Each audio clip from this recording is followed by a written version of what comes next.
Pleasure to welcome uh, all our delegates to the 14th India Minerals and Metals Forum organized by Indian Chamber of Commerce.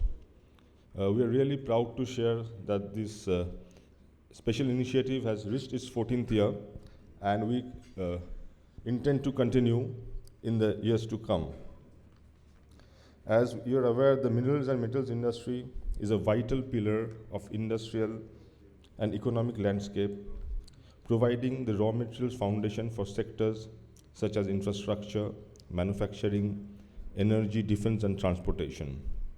India is richly endowed with key minerals, including coal, iron ore, bauxite, and critical minerals like lithium and rare earth elements, which are essential for energy transition and advanced technologies. Notably, steel is the backbone of the metals and mineral industry, playing a pivotal role in India's economic and industrial development as well. The Indian steel industry is an important pillar of the nation's economic growth and industrial development, making India proudly the second largest producer of crude steel globally. With an installed capacity of over 160 million tons and a production of approximately 140 million tons in 23-24, it is supporting a wide range of sectors. As a core component of the broader minerals and metals ecosystem, steel not only drives downstream industries but also anchors India's vision of becoming a global manufacturing and infrastructure powerhouse. India is positioning itself as a resilient, self-reliant hub for responsible mineral development and metal production aligned with sustainability and Atmanirbhar Bharat goals. With these few words, I would like to welcome our speakers for the opening session. May I request Mr. Rajiv Moitro, partner, Deloitte, to join us on the stage.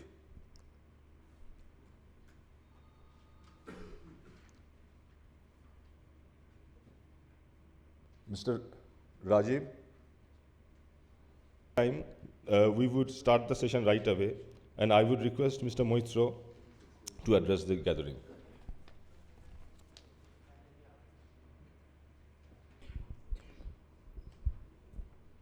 So very good morning to all of you, delegates, dignitaries on the dais, dignitaries of the dais, delegates, ladies and gentlemen, privileged to be here in the 14th India Mining and Metals Forum organized by Indian Chamber of Commerce. Many congratulations to Indian Chamber of Commerce for this, not only for this event, for some of the fantastic work they have been doing over the years. So my topic today is to start looking at very important thing is, how do the steel sector and the green steel making in India, what is the kind of status and the future outlook, and what are some of the key issues that we are seeing impacting the Indian steel sector globally and in India. So I have a short presentation. Maybe I'll request for the presentation to be shared for all of you. But just to set some facts, we had good growth this year. So we produced close to 150 plus million tons of steel. Our capacity today stands around 205 million tons, and we are well, I would say, positioned to become 300 million tons crude steel produce capacity by 2031, FY31, and 500 million tons by 2047. But also I think it's important to note that we are living in a very turbulent world. Whereas there was a data which showed that the current conflicts that are going on globally, conflicts are rather potential conflicts that could have happened, almost 40 to 50% of the global population, global diaspora, so we are almost, total population globally is around 700 to 750 billion, and half of that, close to 400 billion population,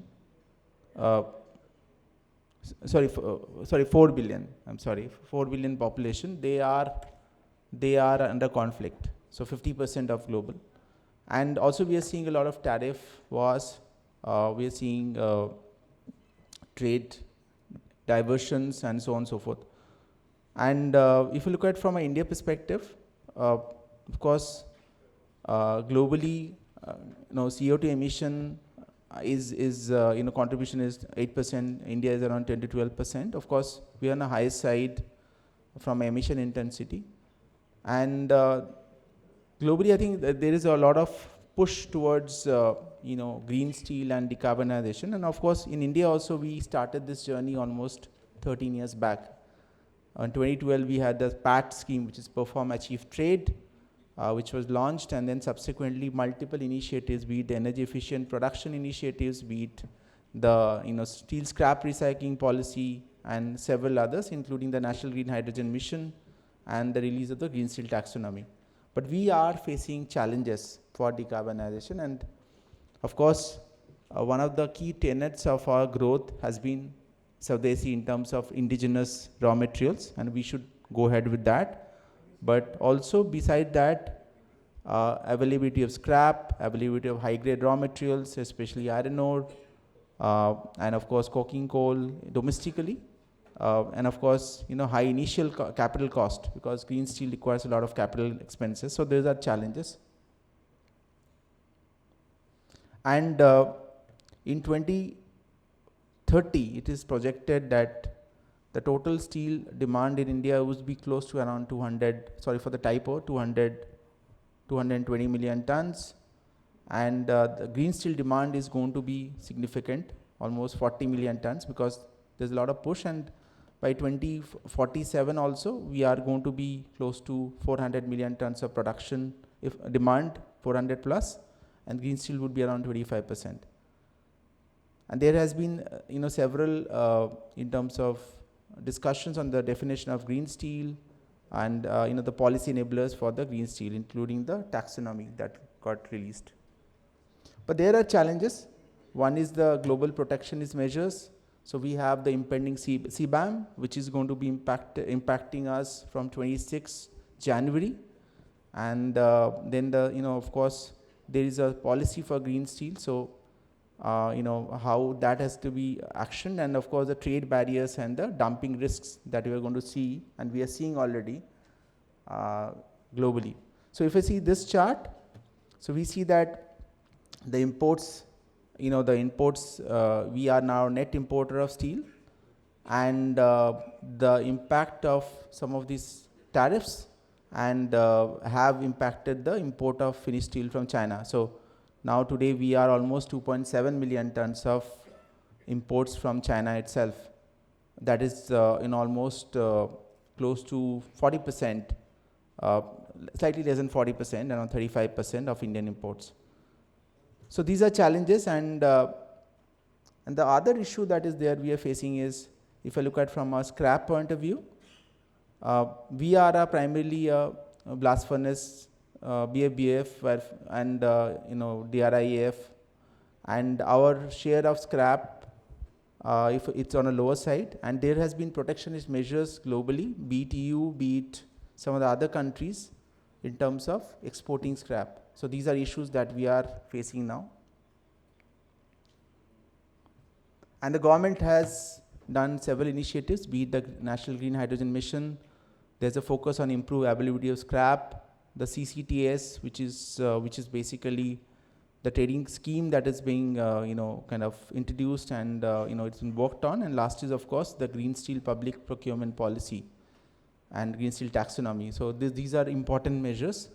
So this today we'll be discussing on all these aspects, but very importantly, I think the discussions would focus more and should focus more on how do we become a globally competitive steel economy, and for that what needs to be done. And of course, one of the key areas for decarbonization and green steel would be in terms of how do we source raw materials, how do we get scrap, but also some of the technologies. And we're very happy to be here and hearing from all the distinguished dignitaries here. And thank you for hearing me, and we're very happy to kind of look forward to this, hearing from all of you. Thank you so much.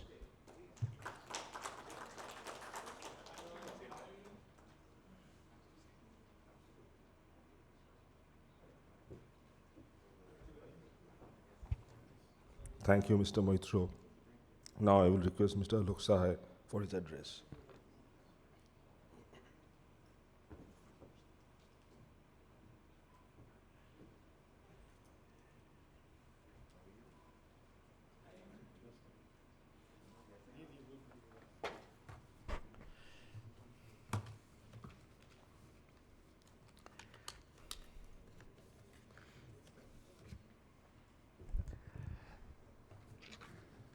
A very good morning to all our esteemed delegates and invitees. And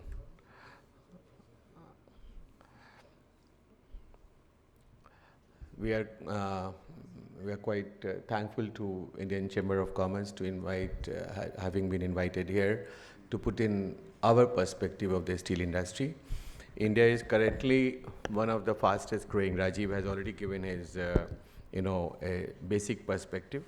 But if you look at the way India is growing, in last 3 years, our GDP has grown by 7.6%, 9.2%, and 6.5%. Okay. Similarly, for the same period, if we look at the gross capital formation, it has grown in the range of 7.1% to 8.8%. And government's capex allocation has grown by, in last 3 years, I will put it like that, 13.5%, 27.5%, and 17.5%. This is the kind of, push which is there from the government. Even, in back of these, if we look at the way steel has grown, almost 46 million ton. So 13.4%, 13.7%, and 11.5% in last 3 years. From 91, 92 to today, we have grown from 22 million ton to 200 million ton, almost a 10-fold increase in steel consumption. And we are very close to reaching the 300 million ton. I don't know whether we can reach by 2030, but around that time we should be reaching.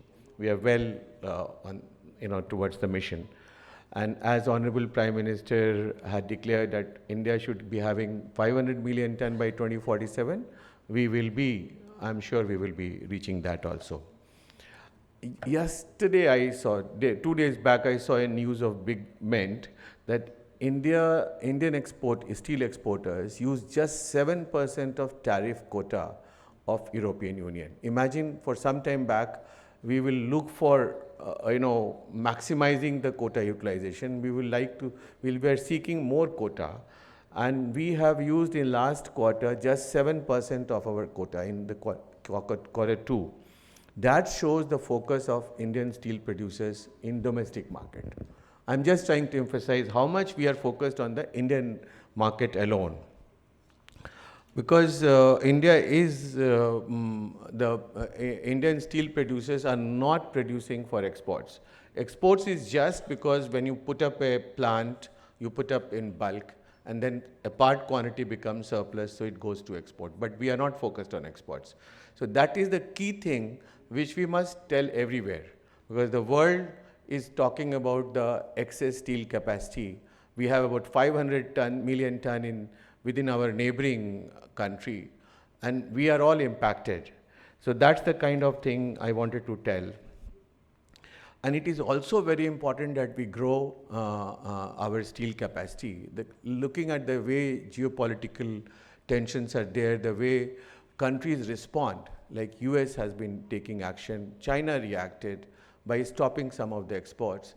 Can India afford to depend on imports of steel? And that is a key message which I want to send to all the consumers of steel. please do not think that import is your viable solution. It can give you some money, some quick money, but that won't sustain for long time. So we must understand that it is very, very important that we grow as a country with our steel capacity.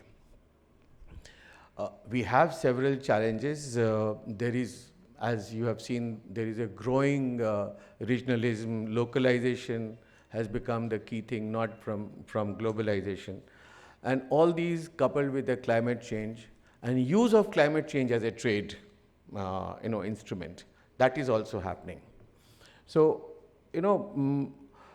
with most of the steel consuming countries now closing the borders, just recently with US 232 action few months back, 27 to 28 million tons of surplus steel capacity has emerged, which was otherwise going to US. Now that is potentially, India is now can be the most important, because they have put in a barrier of almost 50%. Whereas India, we have got just 12% of safeguard. Even with that, it is possible that they divert the steel to India. Plus, India has zero duty. So they have a very clear advantage in terms of sending steel to India, because 12% duty is there. 8 to 12% is the levies and duties which we absorb, which is not subsumed in GST. So when 12% safeguard duty has been put, virtually for some of the item it is just takes care of our own cost, which is not subsumed in GST, which is not, these imports are not subjected to that. So that is the important point to note. Therefore 12%, okay, this is only an interim measure. I'm sure government will take more serious measure, because they can't put steel industry at the risk of it cannot be allowed to suffer, because it's critical to the country's safety also. If we have to make 300 million tons, means another 200 is the capacity, another 100 million ton means $100 billion. And why will anybody invest unless they have a reasonable return on the investment? Because money can go anywhere.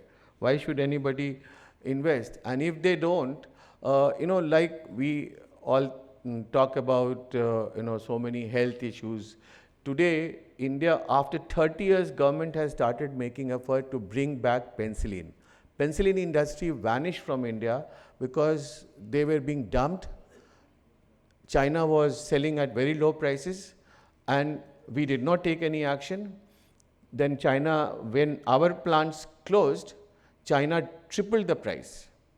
Today we don't have penicillin of our own, penicillin industry, but this government, which is very, very focused on Atmanirbharta, they are now trying to revive domestic production of penicillin. So these are the kind of issues which are there and challenges which are there. Coming to carbon mitigation, India is quite committed towards that. Prime Minister has announced India's Panchamrit as a mantra in COP26. 500 gigawatt renewable energy with 200 has already come in India.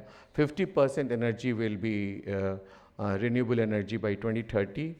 And we have to reduce carbon emission by 1 million ton, reduce intensity of carbon economy by 45% by 2030, and net zero by 2070. So we are well on that path, but there are certain problems. We don't have very high grade of iron ore or coal. Coal has a high ash content. Iron ore has high silica. Then we have and even the emission intensity of power is very high in India. So all these are big challenges, and because we do not have steel consumption in past, therefore we have to depend on blast furnace route. We can't depend on scrap route. Today it's only about 33 million ton scrap which is available, which may grow just to 39 million ton. For a country, globally it's about 600 million ton. How do you make, all these Western countries, they have got scrap availability because they have been consuming steel in bulk. Today, they are talking about scrap as a zero, emission raw material. Anyway, I have my own, I don't agree with that because scrap, after all, had so much of, they were produced with so much of emission.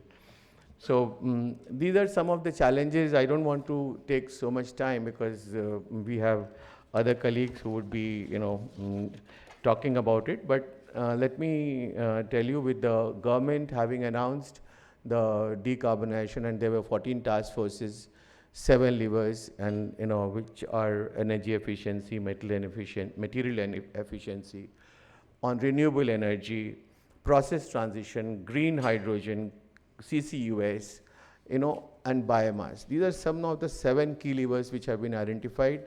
Each of these key levers are very important. Indian steel industry is working on each one of them, and let us see how we progress, because there has to be a levelized cost of steel which can be supported by the consumers. And for that, government has to, unless they take action like the way they have taken action in Delhi, that if a vehicle of 15 years old is caught at the petrol pump, they will be seized. So something like that, a serious action has to be taken, that all vehicle must have this much of green steel. All the buildings which are, people who are high, certain amount, if the flats are selling in the range of say 50 lakhs or more than that, they must have green steel only. Something like that, mandate has to come by government so that steel is consumed, green steel is consumed, and planet is saved. So with that, thank you all for giving me an opportunity. Thank you.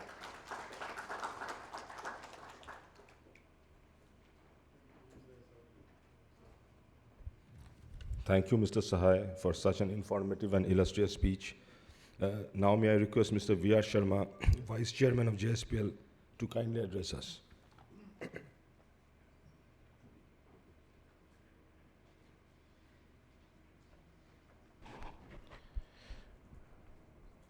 Good morning, everyone. Today, the topic is a very hot topic. We have been discussing this: green steel, low emission, energy conservation. This is the demand of the day. And we are in a process of irreversible cycle. We all will have to be part of it, especially the manufacturers, policymakers, governments, and society at large. When we speak green steel, so immediately it comes into our mind, a lot of smoke is going in the sky, the iron ore is flying here and there, the conditions in the plant are very dirty. So that brings our attention that something is somewhere wrong. Last 1 year, I visited 3 times China, and I have visited most of the best plants of China. What did I find? When we compare Chinese steel industry versus Indian steel industry on a blast furnace route, apple to apple, if we compare, we produce or we generate 2.6 ton of CO2 per ton of crude steel. We means Indians. Most of the blast furnaces, they are in the range of 2.4 ton CO2 to 2.6 ton CO2. When I compared it with Chinese industry, a similar level of plants, 5 million, 6 million, 10 million ton capacity plants, most of the plants are at a level of 1.8 ton of CO2 per ton of steel making. Then I asked the question that, are you using some green energy or something green? They told no. We have found another way to cut down from 2.6 what they used to be to 1.8, and that is how to conserve the energy. This is the most important factor. How to reduce coking coal consumption, how to manage the temperatures in such a way so that we don't waste heat, how to utilize the waste heat going into sky, whether it is from coke oven or from sinter plants or from the rolling mills or reheating furnaces or from the blast furnaces. How to optimize temperatures everywhere and how to save energy by using variable frequency drives in the entire plant. And this is what the difference is. I also discussed with our counterpart in Japan and also in Korea. I'm not talking of US because US is primarily with electric arc furnaces. There are very less blast furnaces in US. So if we take a top 5 producer of steel, China, India, Japan, Korea, and US of course. So on a scale of 10, when we compare the energy consumption, on a scale of 10, we are at 10. We means Indians are at 10. Whereas Japan is at 0.62, that is 6.2. So you can say 10, then 6.2. And China is about 7.1. Korea is 5.9. This is where the difference is. So this means if we are consuming 10 kilowatt hour power or energy as a whole, so Koreans are managing same production in 5.9. Chinese are managing in 7.2 and Japanese are managing in maybe 6.1 or 6.2. So this is where the difference is. So the formula which comes in mind directly is cutting, grinding and honing. I mean, we have to, first of all, there are 3 stages.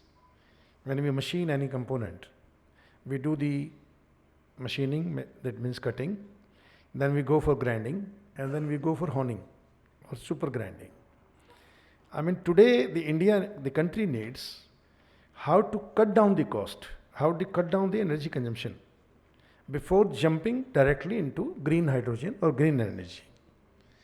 It doesn't mean that we should not work on green energy or green hydrogen or the total decarbonization of steel. But there has to be first landing. The stage 1 should be how to produce low emission steel. And we can produce low emission steel if we can come to a level of about 1.6 ton CO2 per ton of steel making. Today it is 2.4 or 2.5. Some companies have 2.6 also. So bringing down to 1.8, it is not easy, but if we are a little disciplined, then we can do it. I'll give 2-3 examples. One, when we speak of the total coke and PCI consumption in the blast furnaces in China, they are at a level about 480 to 490 kg per ton of hot metal.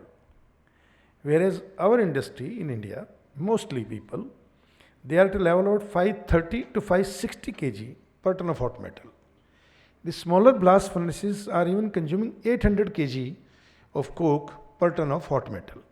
So difference is too much. I'm from 800 kg or say 560 kg to 490 kg, the difference is too much. So is the power consumption. When we speak on power, I would say that we waste power. The power factor is very bad.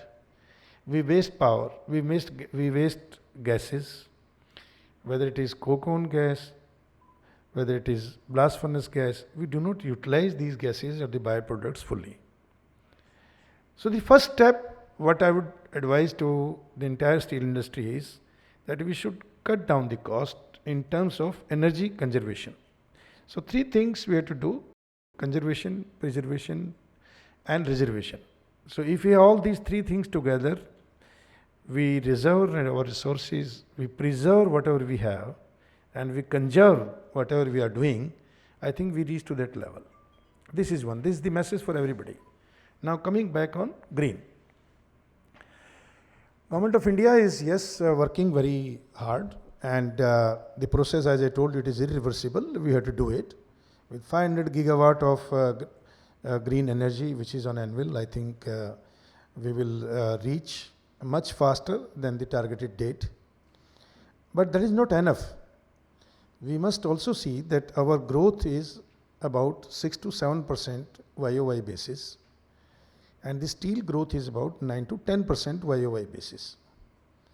So when we speak on 8 to 10% of growth, that means we have to add each and every year about 12 to 15 million ton steel, year on year basis. So 12 to 15 million ton steel year on year basis will need definitely resources. It needs water, it needs iron ore, it needs coal. If it is coking coal, yes, coking coal. If these are the sponge iron kilns, they need some good quality of washed coal, and so on. So each and everything consumes energy in some form. Rightly said by Mrs. I, that we are short of good quality of iron ore. Though our iron ore reserves are more than 22 billion, but we are still short of good quality iron ore. But we should not take it as a curse on us that we don't have a good quality of iron ore.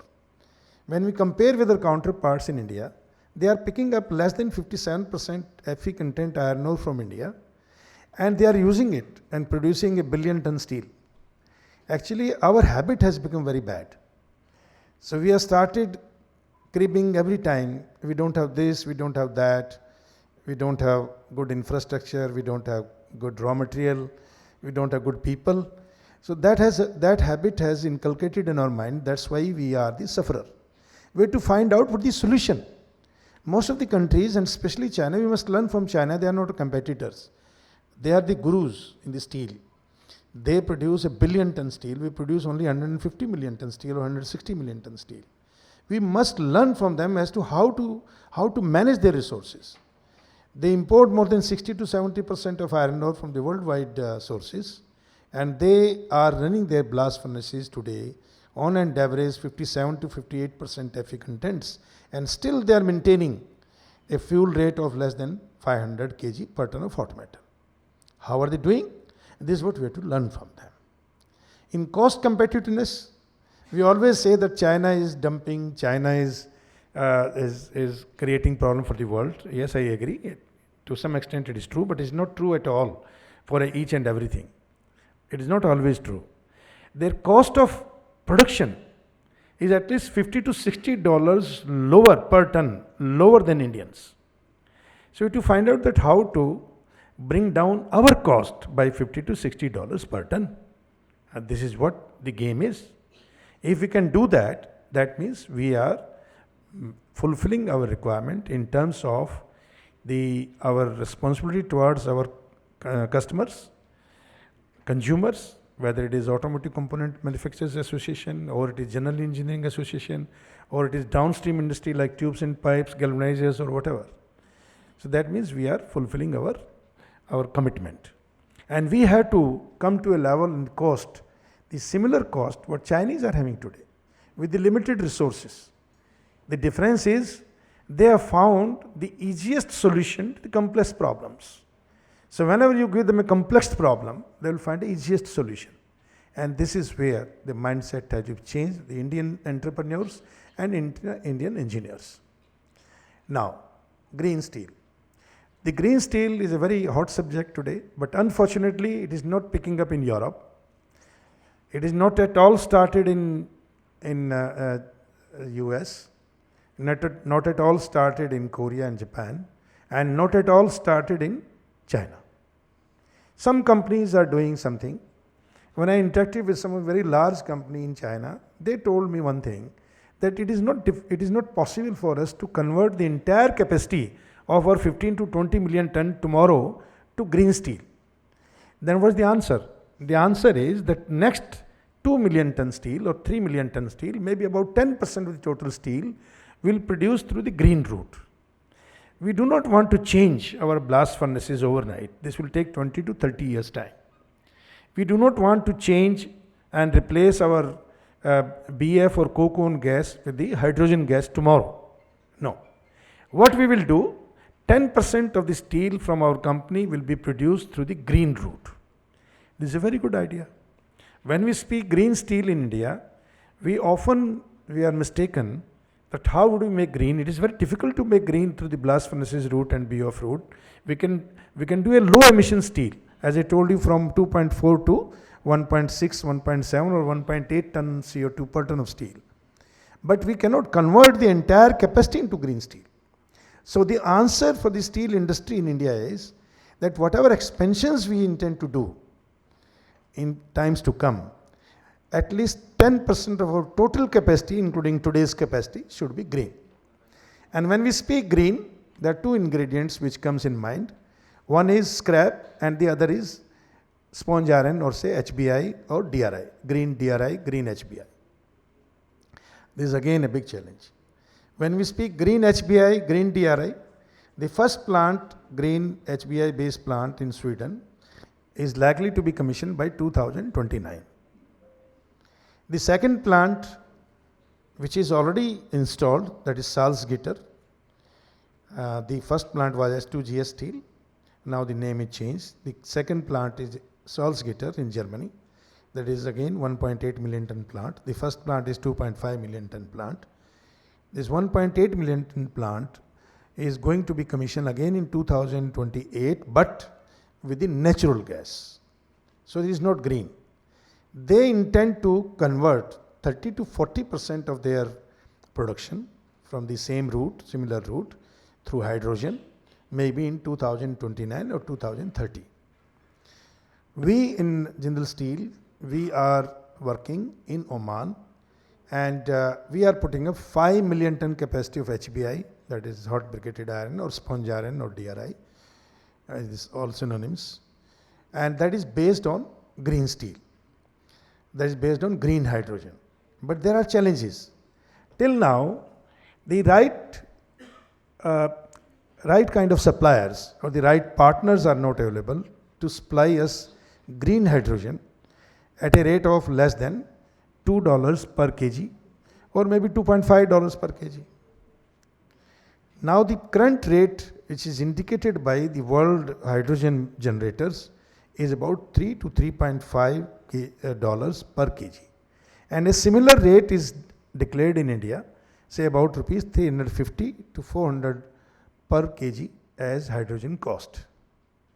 We need 56 kg of hydrogen to produce 1 ton of DRI. And to produce 1 ton of steel, we need 1.2 ton of DRI. That means it is $75 we have to spend only on green hydrogen.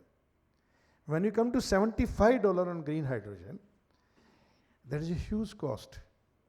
Today, the energy cost is only 3,000 rupees. The moment it is to $75, so that is doubled, maybe 6,000, 7,000 rupees.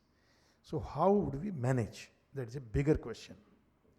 And the answer is, one, that we have to have more and more hydroelectric power generation dams, through dams.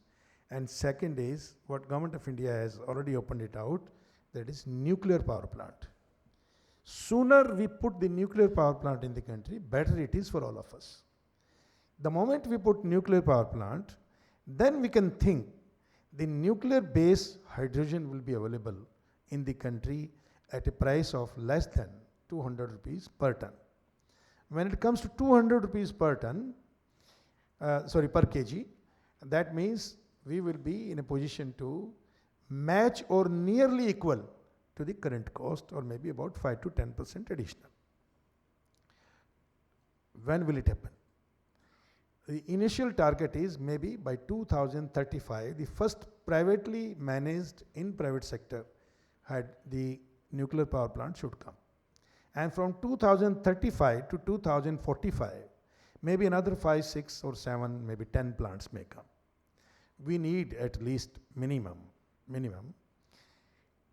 250 megawatt of nuclear power plant, and at least 20 of them before 2040. Now, where I am driving and how I am coming to this figure, that today we are at 160 million ton of capacity, installed capacity in the country. We want to reach to 300 million ton. So the gap is about 140 to 150 million ton. So if we take a 5 million ton steel plant, which is a fair size of plant with the Indian standard, either through brownfield or greenfield, and we want to convert this, we want to build this plant, 5 million ton plant with a green hydrogen base, That means we need another 30 to 40 plants, 30 to 35 plants in the country in next 10 years. Then only we will reach to 300 million ton maybe in 2035. If we want to reach to 300 million ton in 2032, then all these 30 plants are required by before 2032. So for that, the infrastructure, railway, water, green energy, green hydrogen, is it available with us? It is not. Today it is not. Green hydrogen transportation, hydrogen pipelines, hydrogen grid, is it available? No. Do we have the transportation through railway? Can railway transport the liquefied green hydrogen? No. At the moment, the answer is no. No, but nothing to worry about. It is no for India and no for the world also. One of the world's largest steel maker, ArcelorMittal, declared about a week back, 10 days back, that they have wound up their program of making green steel in Europe, because we cannot manage the green steel project at $4 per kg of hydrogen. And they are right also. They cannot. Nobody can. Coming back on our Oman plant, we are working initially for 3 to 4 years. We'll be allowed or we'll be working on natural gas. And then in phases, 10%, 15%, 20%, the hydrogen will be injected, so that overall the cost of HBI is also kept under control, and we can convert slowly, gradually to 80% hydrogen and 20% natural gas still we need, so that we need some carbon contents to melt the DRI or HBI into electric arc furnaces. And this is what will be the overall blueprint of our business there. Here in India, we already have a DRI plant based on coal gasification. When we speak on coal gasification, we are the first plant in the country. Our founder chairman, late Sri O.P. Jindal ji, he dreamt this plant. He took this dream and he visited himself to South Africa to see Sasol a gasification plant. And finally, he was an innovator. He was not only an entrepreneur or a businessman, he was an innovator. And he told that this is the solution for the country like India, to convert the Indian high-ash coal into syngas, and syngas to be used as a substitute to the natural gas. This is what the Sasol people in South Africa, they were doing. So Honorable O.P. Jindal ji, he saw this dream and then made it a reality. Next generation has taken over the reins, and finally we have been running this plant since 2012, and we are producing 1.5 million ton DRI through this coal gasification route. In coal gasification, we call it a syngas, that is synthesis gas, which contains 56% hydrogen, 28 to 29% carbon monoxide, 8 to 10% methane, and rest all the minor gases. So we are doing it, and now we are adding another one. So we have capacity of 225,000 Nm³ per hour. Now capacity enhancement we are doing to 350,000 Nm³ per hour, and we are adding another DRI plant, so that we can produce the DRI based on coal gasification. So that is also a solution for a country like ours.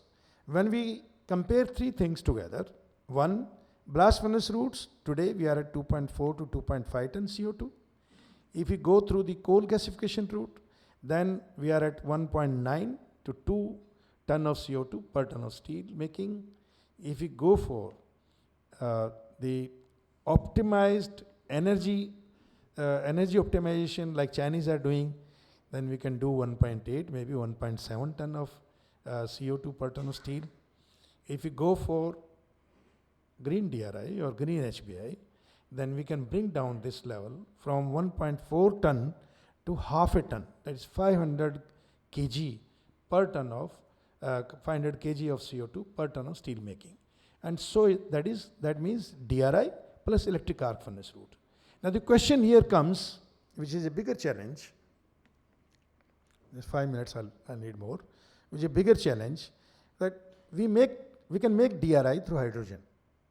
But how would we make green energy for the electric arc furnaces? there is another big challenge. So making the green energy for the electric arc furnaces, that is again a big challenge for the entire nation. So the theory, what we should adapt at, one, we should try to produce low emission steel. Stage two, any company in the country, be it Jindal Brothers as a whole, which is the largest steel manufacturing family in the country, close to about 35 million ton today, and hopefully it will be 50 million ton in next 5 to 7 years time. So out of this 35 million or 50 million, at least Jindal's as a family should produce 5 million ton, so 10% steel through the green energy, green hydrogen. Steel Authority of India is about 20 million ton. They should do at least 2 million ton. They are a government company. Tata Steel is about 22 million ton. They should also do about 2.2 million ton green steel. ArcelorMittal today is 10 million ton. They will also reach to 12 to 14 million ton very soon. So they should also do about 1.5 million ton green steel. If all of us together, because I have 5 families, basically 5 business houses. SAIL is one business house. ArcelorMittal is another business house.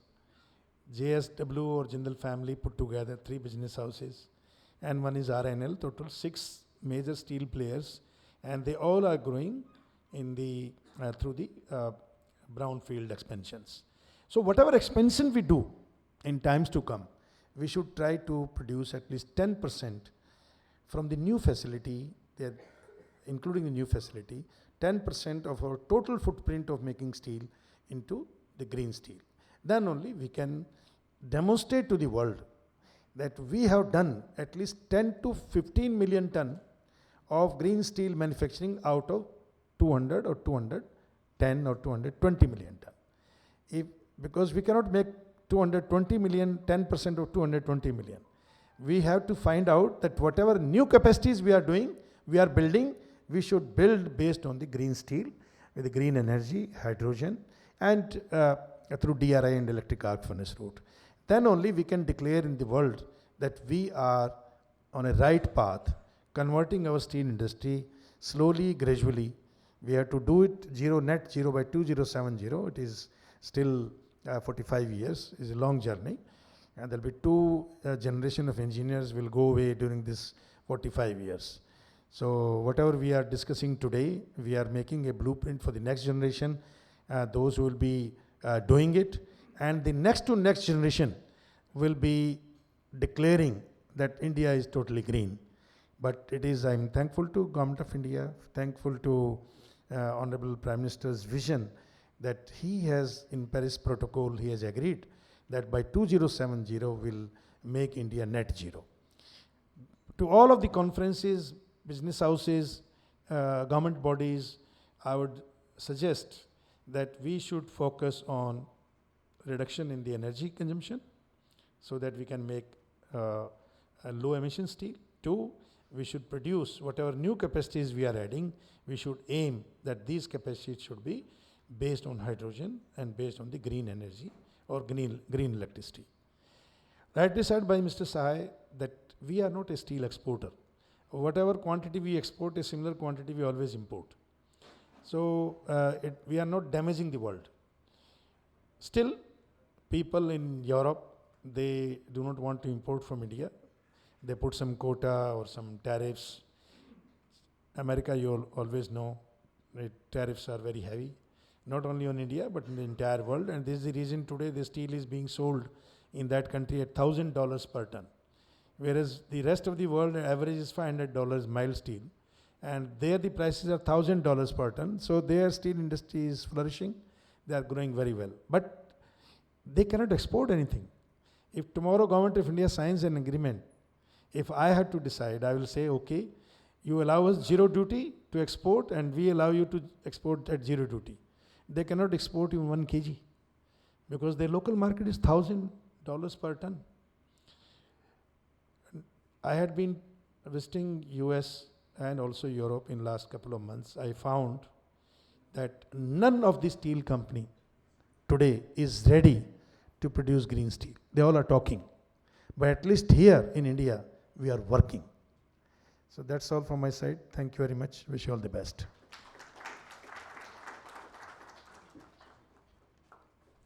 Thank you so much, Mr. Sharma. You really went deep into it and showed everyone the future path. Now, may I request ICC President and MD JSL, Mr. Abudhay Jindal, to kindly deliver the special address.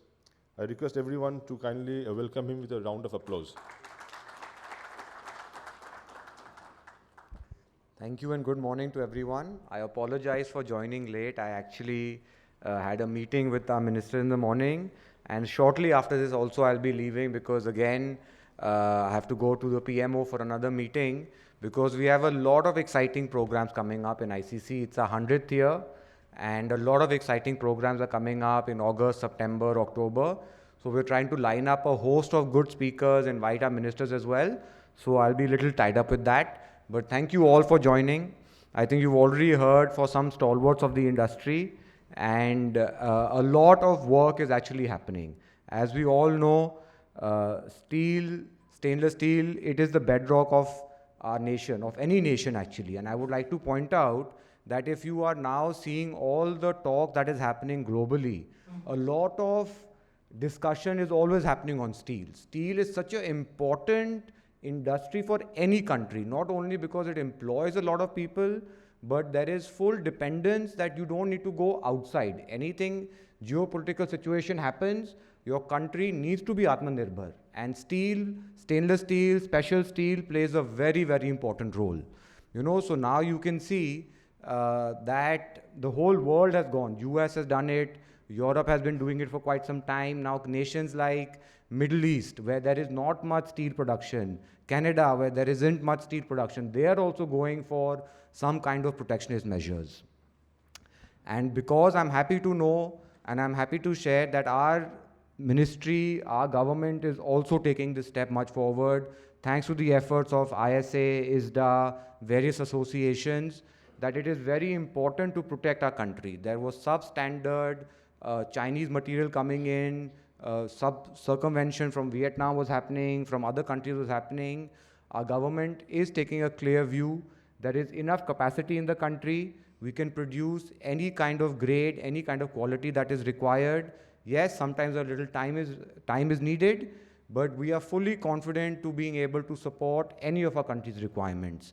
And our government has recognized that, which is why they're coming up with a lot of I would say support for the industry, a lot of subsidies like PLI schemes to give a good boost. And I definitely feel our mission of achieving 300 million tons by 2030, we might even achieve it earlier. And along with 300 million tons in steel, there will also be 9 million tons in stainless steel, because as we know, stainless steel is one of the fastest growing metals. India, globally, more usages, applications are opening up. And as our country does better, we see clear-cut substitution into more usage of stainless steel, because it gives you that corrosion protection, it gives you long-lasting support. And the topic of today. So I think Mr. Sharma spoke very, I think, passionately. He's really an encyclopedia on steel, you know, so a lot of information. He's always well connected with the world. And I do agree with him. It is a transition. We cannot jump directly into green steel, but we start from low emission and then we transition. But we cannot stop that. That is something, it is a cost. Let me admit, as much Mr. Sharma has said, it is definitely a cost on us. And even now, we are not seeing the end customer being willing to pay for it. They are still wanting us to be as competitive. So all the cost that is happening to transition into more and more green steel is actually being borne by the companies. In Europe, governments are coming out, especially in Scandinavia. They are doing a lot to support green steel. I think there is full focus that we only want to move towards more and more green steel, so which is why the government is providing a lot of subsidies. One project that I've been tracking is in Sweden. It's a hybrid initiative where they achieved the world's first fossil-free steel production by replacing coal with green hydrogen to reduce iron ore. And this project was supported by a 143 million euro EU Innovation Fund, which is why this was possible and they took this lead. That has not come into India till now, but I definitely feel, like Mr. Sharma was saying, more investment in our energy sources so that our grid becomes greener and greener. Already, the grid in Europe is already green, which is why when we calculate our carbon emission scores as compared to them, our emissions are always higher, even though in terms of production techniques, in terms of cost of production, in terms of quality of production, we are comparable or even better than them. But because of this support from the government, because of the subsidies that they're getting, these grants that they get, they are definitely one leg ahead. But like I said, we are not behind. We as private companies are absolutely committed, especially from my industry, stainless steel, because a lot of our material is exported, and with CBAM coming in, we as a company are fully committed to empowering and taking forward our green transition.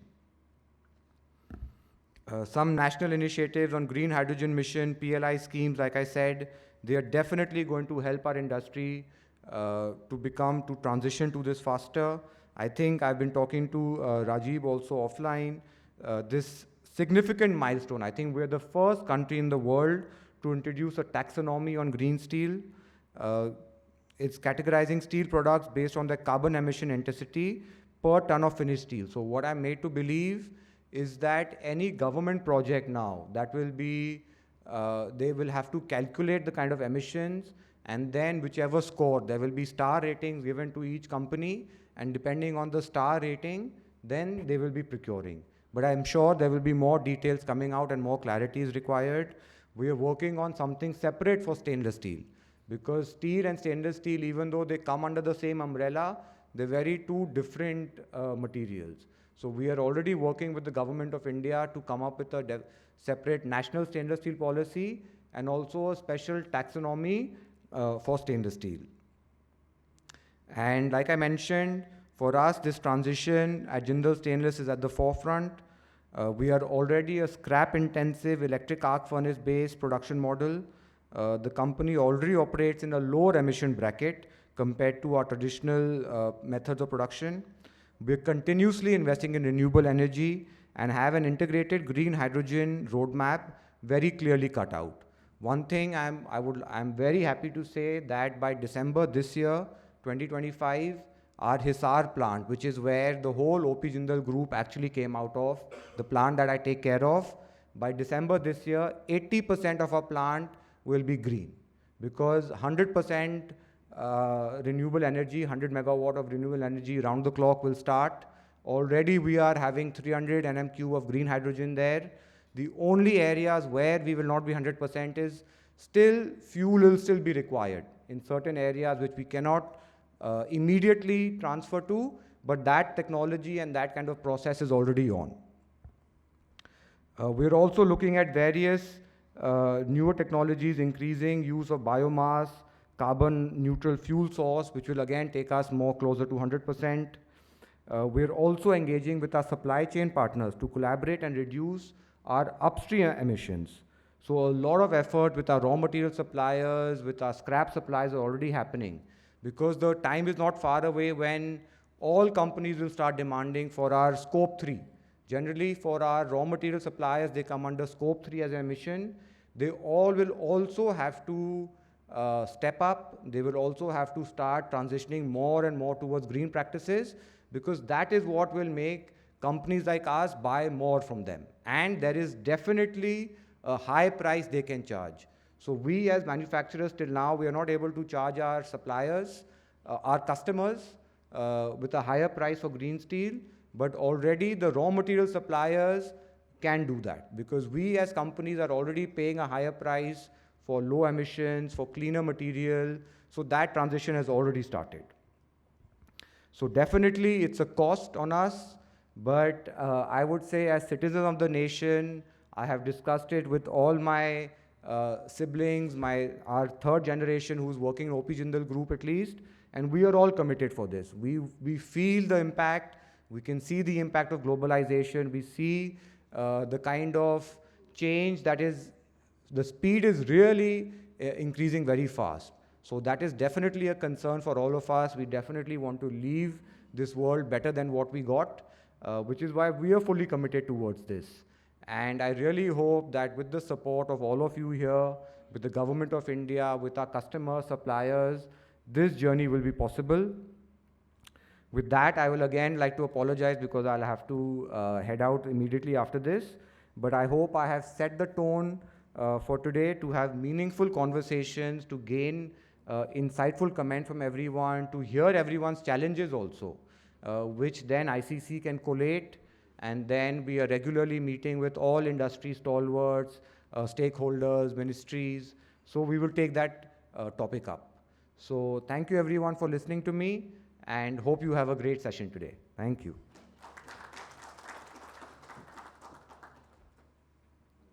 Thank you so much, sir.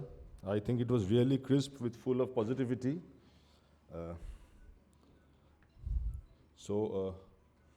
Now we will take few questions. The floor is open. So, please identify yourself first.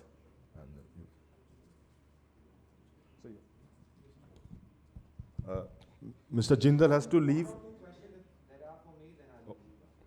If you have any question particularly for Mr. Jindal, because he has to leave. Yeah, He has to issues. go to an Good important morning. meeting. Yeah. Thank you again. Kamal Chatterjee from A&B Global Consultants, South Africa. So two issues, Mr. Sharma raised very interesting statistics about emission. But if we integrate the steel making, emission with the raw material basket, the picture will be different for different companies. I don't know about China, but we have to look at, geographically spread, whether in Europe, South Africa or Africa, and India. So that needs to be a strategic initiative where the government sees as a complete, integrated chain of the raw material basket, steel making, and then the downstream logistics also, which is also important from the point of, exports and all. So that alignment, I think, ICC will definitely be looking at and taking it. Second initiative which I want to talk about, is, as rightly pointed out by Dr. Saha and others, Rajiv also, that between 2030 to 40, we will see a 10 million ton addition in India of the steel capacity. But having said that, at 2040, I have done some analysis, there is a lack of high-grade steel, which is above 57%, will drop by almost 40% in total context of the production of iron ore. And then you have to go to either, Australia, Liberia, or, Africa, other places to bring that material in, which will further add to your intensity of emission, whether it is by shipping routes or, production route of the raw material. So we specialize basically in generating mine plants which are sustainable, which can take low grade. We have some example of Lloyds in India, which is working on generating the revenues out of the low grade iron ore. But I'm sure as a business leader, your IRR may not be, expectations cannot be met. In short term, I would say that, if your steel business is generating that X amount of revenue currently, and you want to use a low grade of, raw material basket, your IRR will be impacted. But to see the future competitiveness from 2040 to say 50, you need to work on that today and establish that base. So these are the two thoughts which I wanted to bring to the table and take it forward from there. With me is Dr. Heather King she's a geologist by profession. So she represents the head of geology at AB Global. Thank you. Thank you.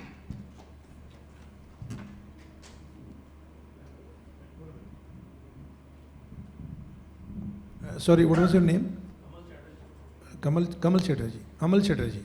Okay, Kamal. We'll meet after this session. But you didn't ask any question. Yeah, no, I was just putting my thoughts on the table. Okay, thank you. Okay. So any more questions? Otherwise, we can close the session.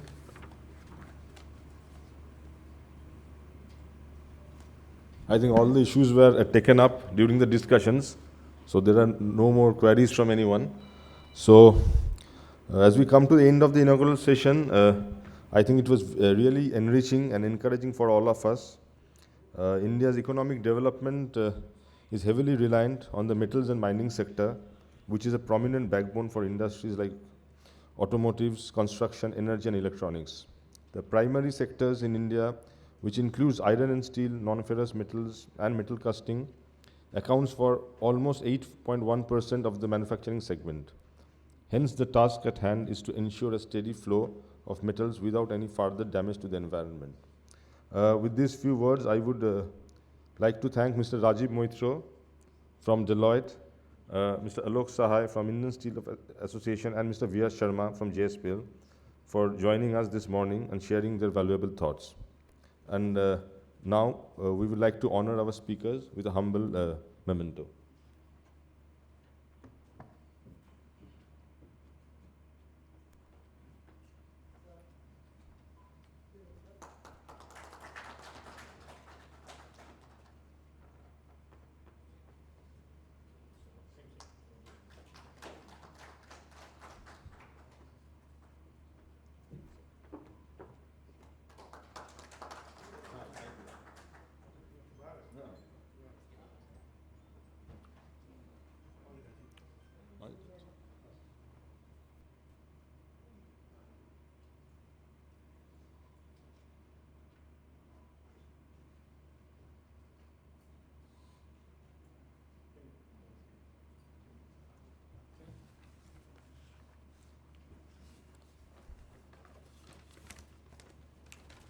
There's a paucity of time, and we would like to start our next session right away.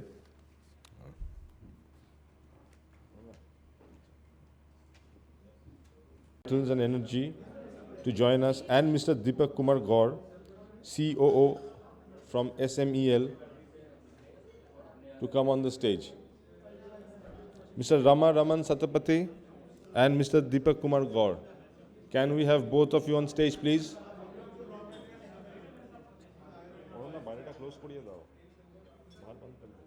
The session will be moderated by Mr. Alok Sahai, and now I would request him to kindly start the session.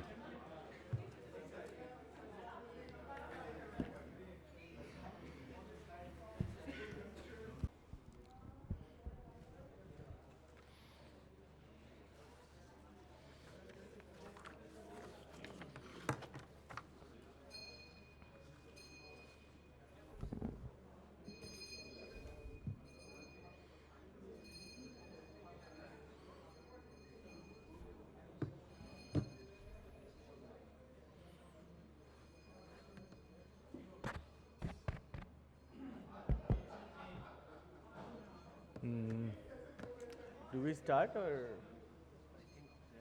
they're just?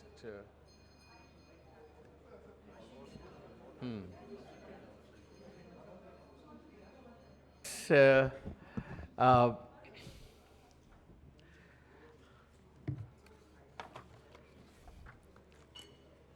do we start?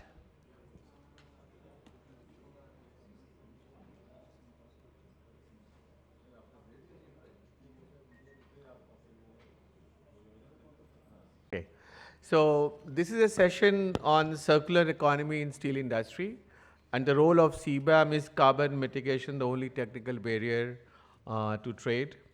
We have with us some very eminent personalities to as a panelist in this session. We have Dr. Gaur, who has 30 years of experience and is a CEO of Shyam Metallics.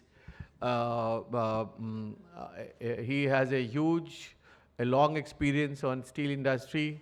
He will be giving his perspective on how, talking about the whole topic, of the discussion. Basically, we are looking at circular economy in India, what kind of challenges and opportunities which are there, kind of tracking of material and product throughout the life cycle. He's going to speak on all these issues. With that, I welcome Dr. Deepak Kumar Gaur. Please give a big hand to him. We have on another panelist, Mr. Rama Raman Satapathy. He has another more than 30 years of experience. He was an ex-Tata Steel person, and he has done number of courses. Like he's a specialist in so far as mining industry is concerned. So I'm fine with that. Yeah. He had his first inning from since 1993 and worked in iron ore processing to mining, logistics, chromite and manganese division, and also at Kalinganagar of Tata Steel, the Kalinganagar plant of Tata Steel. He has joined in 2022 Lloyd's Metal and Energy Limited, and is a mechanical engineer by profession. He's done various courses including mining and mineral beneficiation from University of New South Wales, Australia, which is the hub, and certified auditor of Tata Business Excellence Model, mining diversity and ecosystem balancing from IUCN, sustainability leadership from University of Cambridge. Exposure, he has exposure to an international mining scenario, with exposure to BHP and the Rio Tinto mining operation at Australia and Kumba. He has also exposure to African chromite and copper mining beneficiation. So in total, he has 34 years of experience. With that, I welcome Mr. Satpathy, Mr. Ramaraman Satpathy. So we will, what we are going to do in this session is we will have two presentations. I think Mr. Satpathy is going to make a presentation, and Dr. Gaur is going to, he's going to speak, make his own speech. We had another panelist, Mr. Maurya, but unfortunately, I think for some reason he has got tied up and is not able to come. So I invite Mr. Satpathy to make his presentation. Thank you.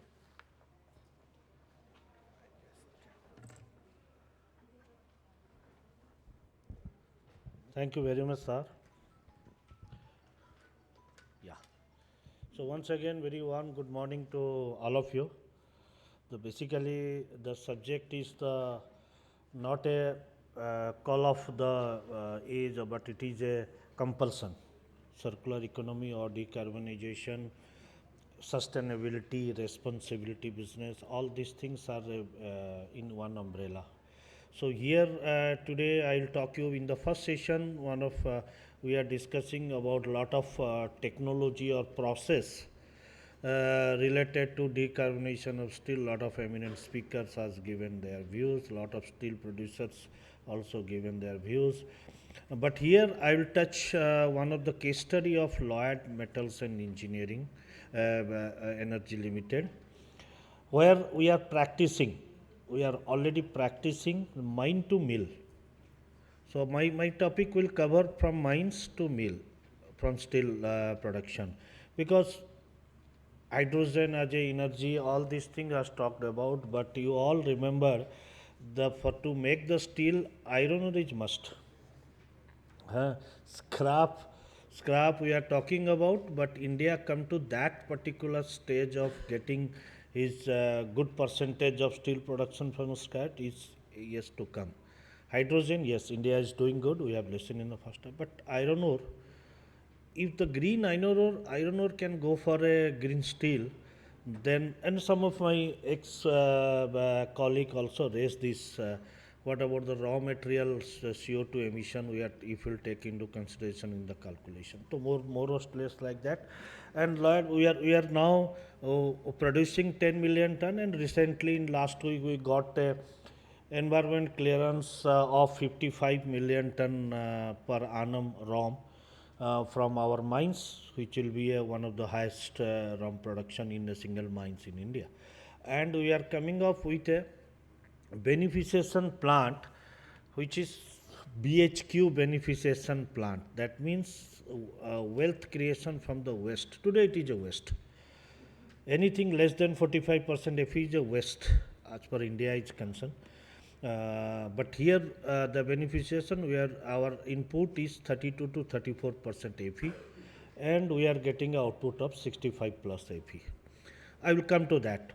But for the mining operation, now when we have started in the district of Gadchiroli, which Maharashtra. Everybody know that अगर किसी को भी government में punishment देना है, transfer करना है, तो बोलता था घाटचुरी ट्रांसफ़र कर देंगे आपको, because that area is so interior area, and that is fully Naxalite and all these things, one of the biggest backward area of Maharashtra. And so we went there, we have started our production. First thing what we have created the green community. The community now almost the 20% of our employee base is those who are previously engaged on all the anti-social activities, they are our employee.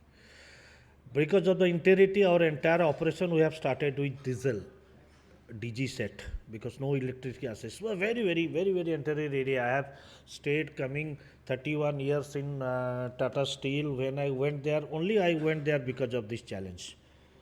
कभी कभी technocrat को challenge लेना चाहिए. I gone, I have visit that area, then मैं बोला कि यहीं पे this is the challenge, let's take that. We have stayed in the tent, dealt with the community, converted to their green community. Then we have started our progression with the help of all diesel.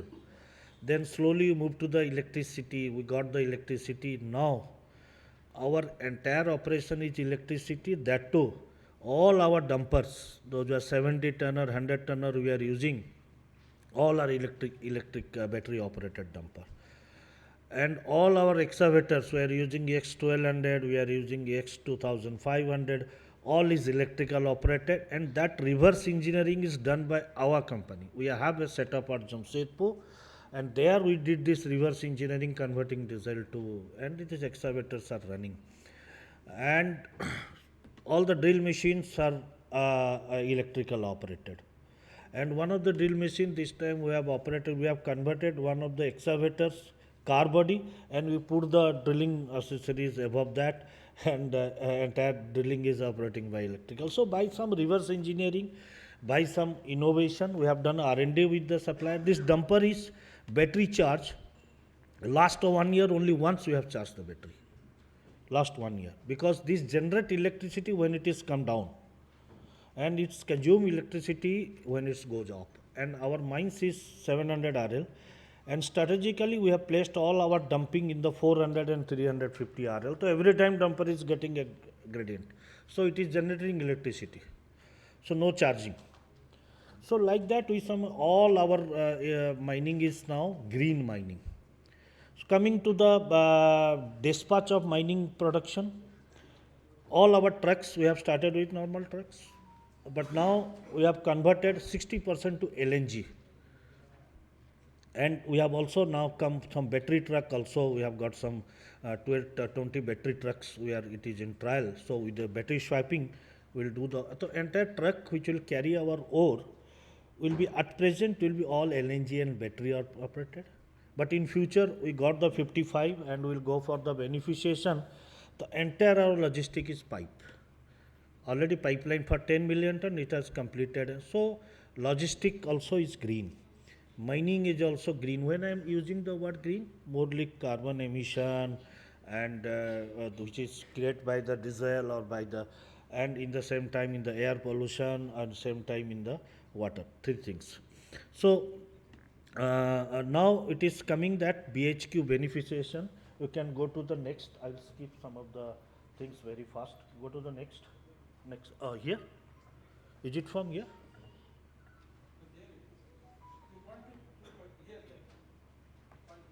No, next slide I am taking. Yeah. So I have already talked about that, the electricity operated and all, and it is purely in-house, and all our is electrical operation now. We are about to declare this mines is the Indian first green mines. We are in touch with the ministry, so we'll in an occasion we'll do that.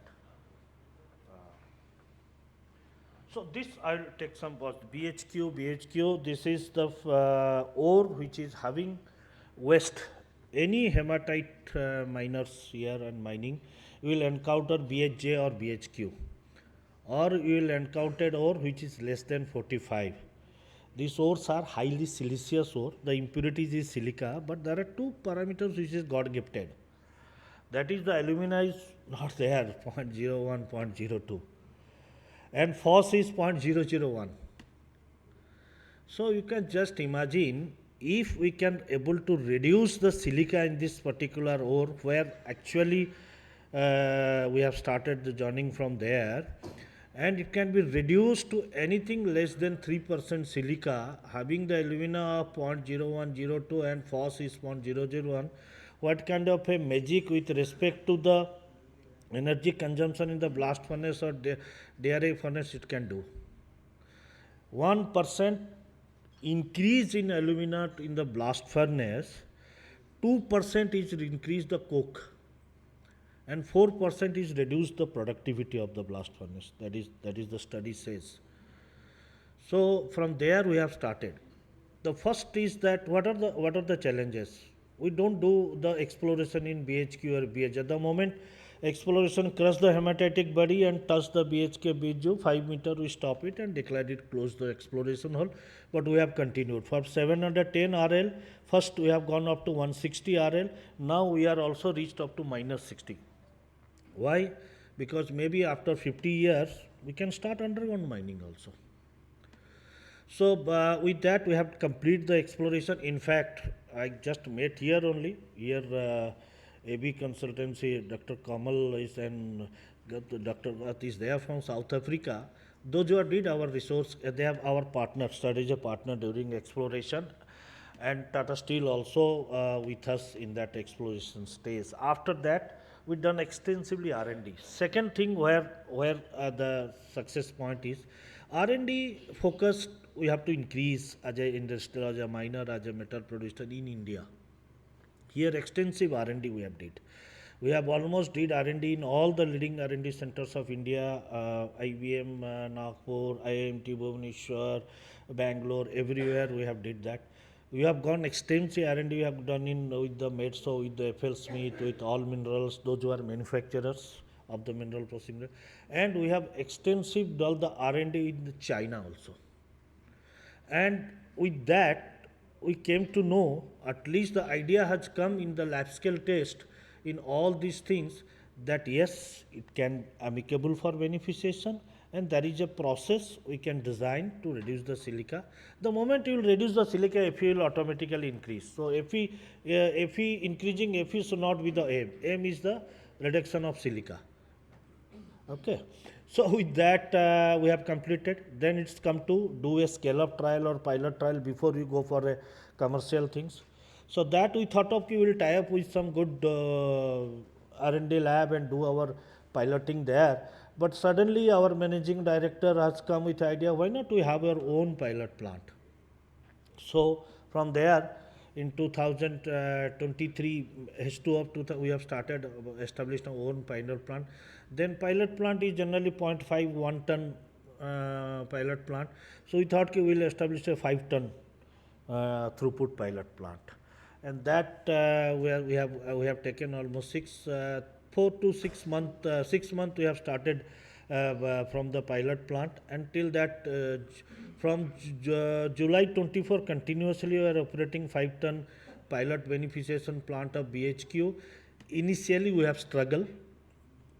Without struggle, a result will never achieved. We struggle. Sometime it's come that key whether it will possible, not possible. With all these stages, now we achieved the 65 plus, and now last 2 months we are achieving 67 plus Fe, because everybody in India talk about Fe, but I will tell, we are achieving alumina plus silica less than 2.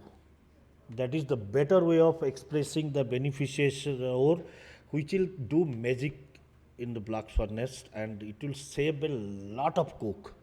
It will increase the productivity, permeability of blast furnace, even though in the arc furnace.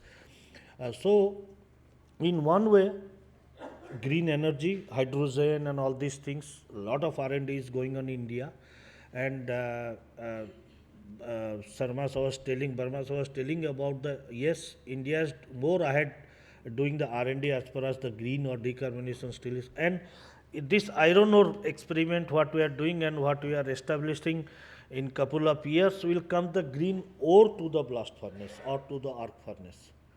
So when both the things will synergize and see that kind of a benefit or the economics value addition will come as far the country is concerned, India. So both the things is required. One is taking a good steps. Second one is this, coming to the raw metal iron ore things. This is the pilot plant I have shown. It is going on very well. Now we are almost presented our to MOEF our beneficiation. We got the 55 million ton ROM EC. So now forest clearance stage 1 we got. We are just in the verge of getting the stage 2. We'll start construction. Detail engineering is completed. All the long lead item which is having 9 to 12 months order, this entire project will be a 6,000 crore project. Out of that, the technology equipment order, almost we have did 1,800 crores order has been placed. Those were long lead item. So this is just in the couple of years we are targeting by January 2027 we'll start the commercial production from this place. And we are also coming up with our own pellet plant, 8 million ton, 4 million ton hot trial is on, another 4 million ton will come. So out of this, it will go to the pellet, and from the pellet, we are upcoming our steel plant. We have already presented to the MOEF, all the clearance, land, everything is in Gadchiroli district, in the heart of Naxal area. We are doing the Naxal regime has just finished in 3 years. There is no Naxal regime now in Gadchiroli. You must have seen by the Maharashtrian government and Honorable Prime Minister, Honorable Home Minister speaking in lot of forum how the Maharashtra was free from Naxal, because that was the only district Gadchiroli, and because everybody is having the livelihood. They are working with us either in the upcoming steel plant project or ongoing pellet plant project or in these mines. So they are earning money. Their next generation, current generation working, next generation already they are studying. So we have tie up with a lot of diploma college, ITA college in the Cotton University, Australia also we have tied up. So they are doing. The third generation is in the school. We have opened up a excellent CBSE school in that dense forest. We have operating 100-bedded hospital in that dense forest. So it is a green community, green technology, and green thought. These three things come together, and this is the we have talked about CO2 emission and all these things. So moreover, basically all these things is towards that. If we have did a calculation of the mining only as a green mining, when it was everything with the diesel and all, our CO2 emission was almost 11.7 kg per ton of ROM. When we have converted to the electricity things without having this dumper and all these things, we have reduced to 6.7.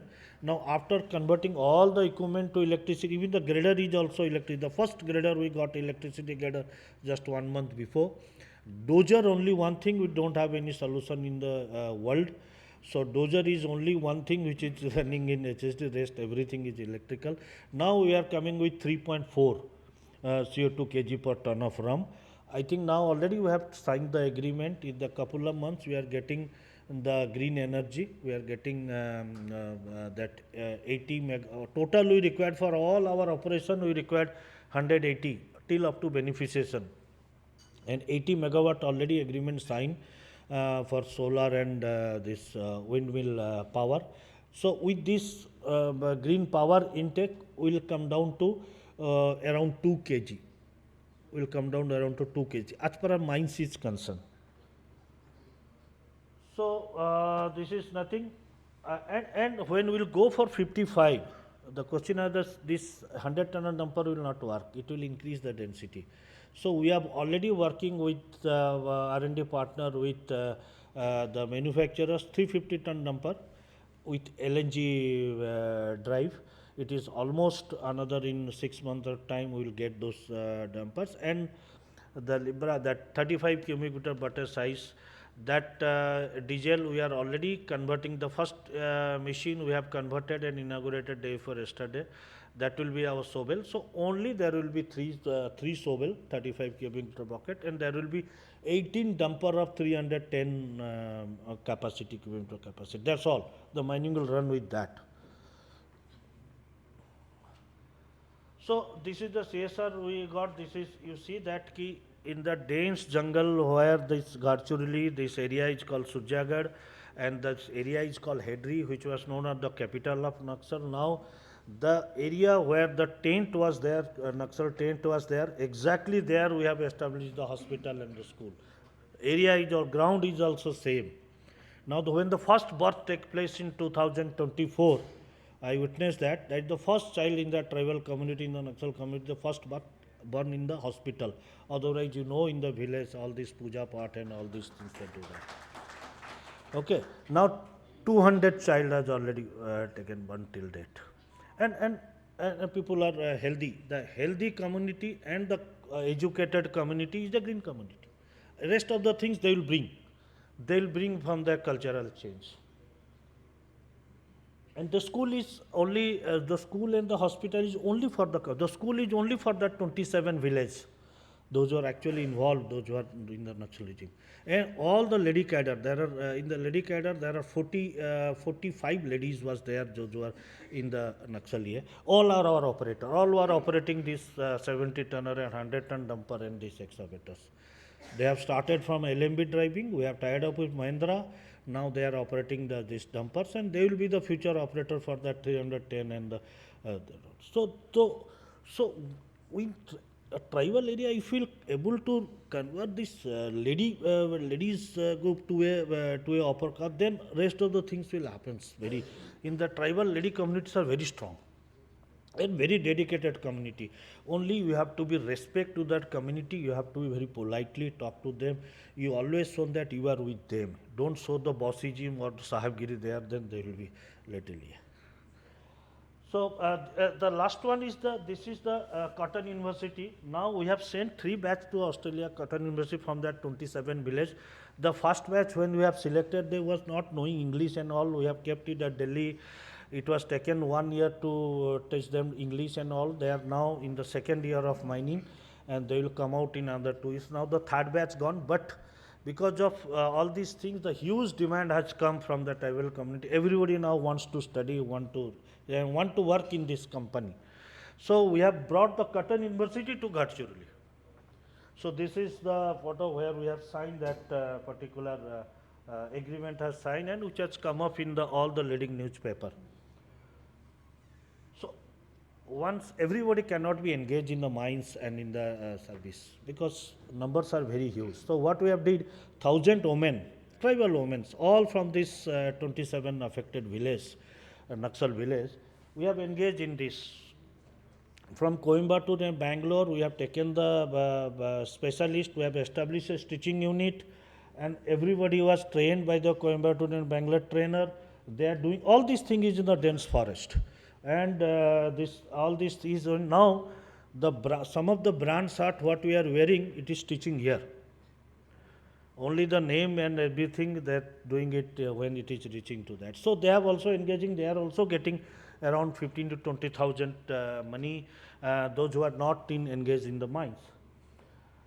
So sports, this is one thing we have started in last 2 years, and last year in the national games, 6 girls has got the medal.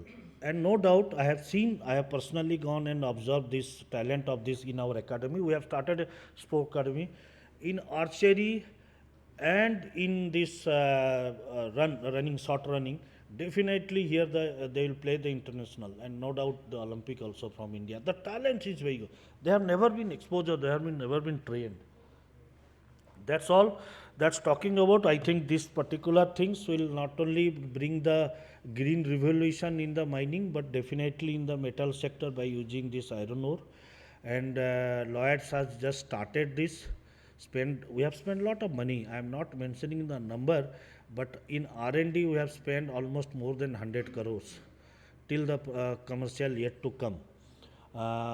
That is how the innovation or the process discovery should take place, and that will not only once this BHQ operation start. Can you imagine any iron ore mines? I am talking about the hematite mines. In 1 ton of hematite ore, that must be 3 ton of BHQ, BHJ they are generating, and they are keeping either in the mines as a waste or they are leave it in situ in the mines. So we are having only one mines, 348 hectare. And we are coming with a steel plant. We don't require another mines now. The 348 in hematite, which was 160 million ton, with this BHQ, it has gone to 1 billion reserve. So like that, if India, it will be horizontally deployed and come to action in a larger scale. So iron ore will not be a crisis. The import has taken place, and last 3 years import in the morning section, import now iron ore we are spending money in the import, and that is a very khatarnak sign for the country. Getting import iron ore. What they are importing? This grade. And this grade BHQ concentrate is much better than that with respect to alumina and silica. So more or less this is the story, and I thanks ICC, I thanks everyone here that patientfully listening to us. Anytime we are here, we are ready to guide the country, we are ready to mentor if anybody is really interested in low grade beneficiation, lean grade beneficiation. So let's hope a greener India, and 2070, why 70, why not to 2047, which is our 100th year to achieve this, and we will achieve. India is much ahead in respect to that in this particular thing in the entire world.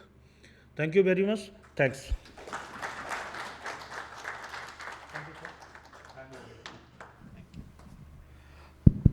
It was wonderful presentation, Mr. Satpathy. I will now invite Dr. Deepak Kumar Gaur to make his, points.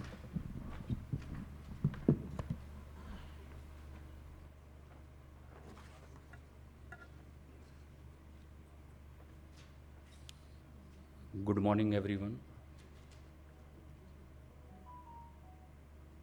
Today's session, which revolves around circular economy in steel industry and the role of CBM.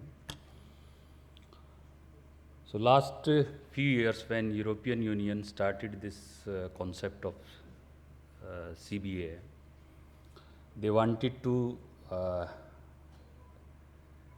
make some pretext to their trade protectionism. Although the purpose of CBMs to arrest the carbon leakage and to make aware that the countries should have the responsibility, shared and common responsibility to address the climate change problem.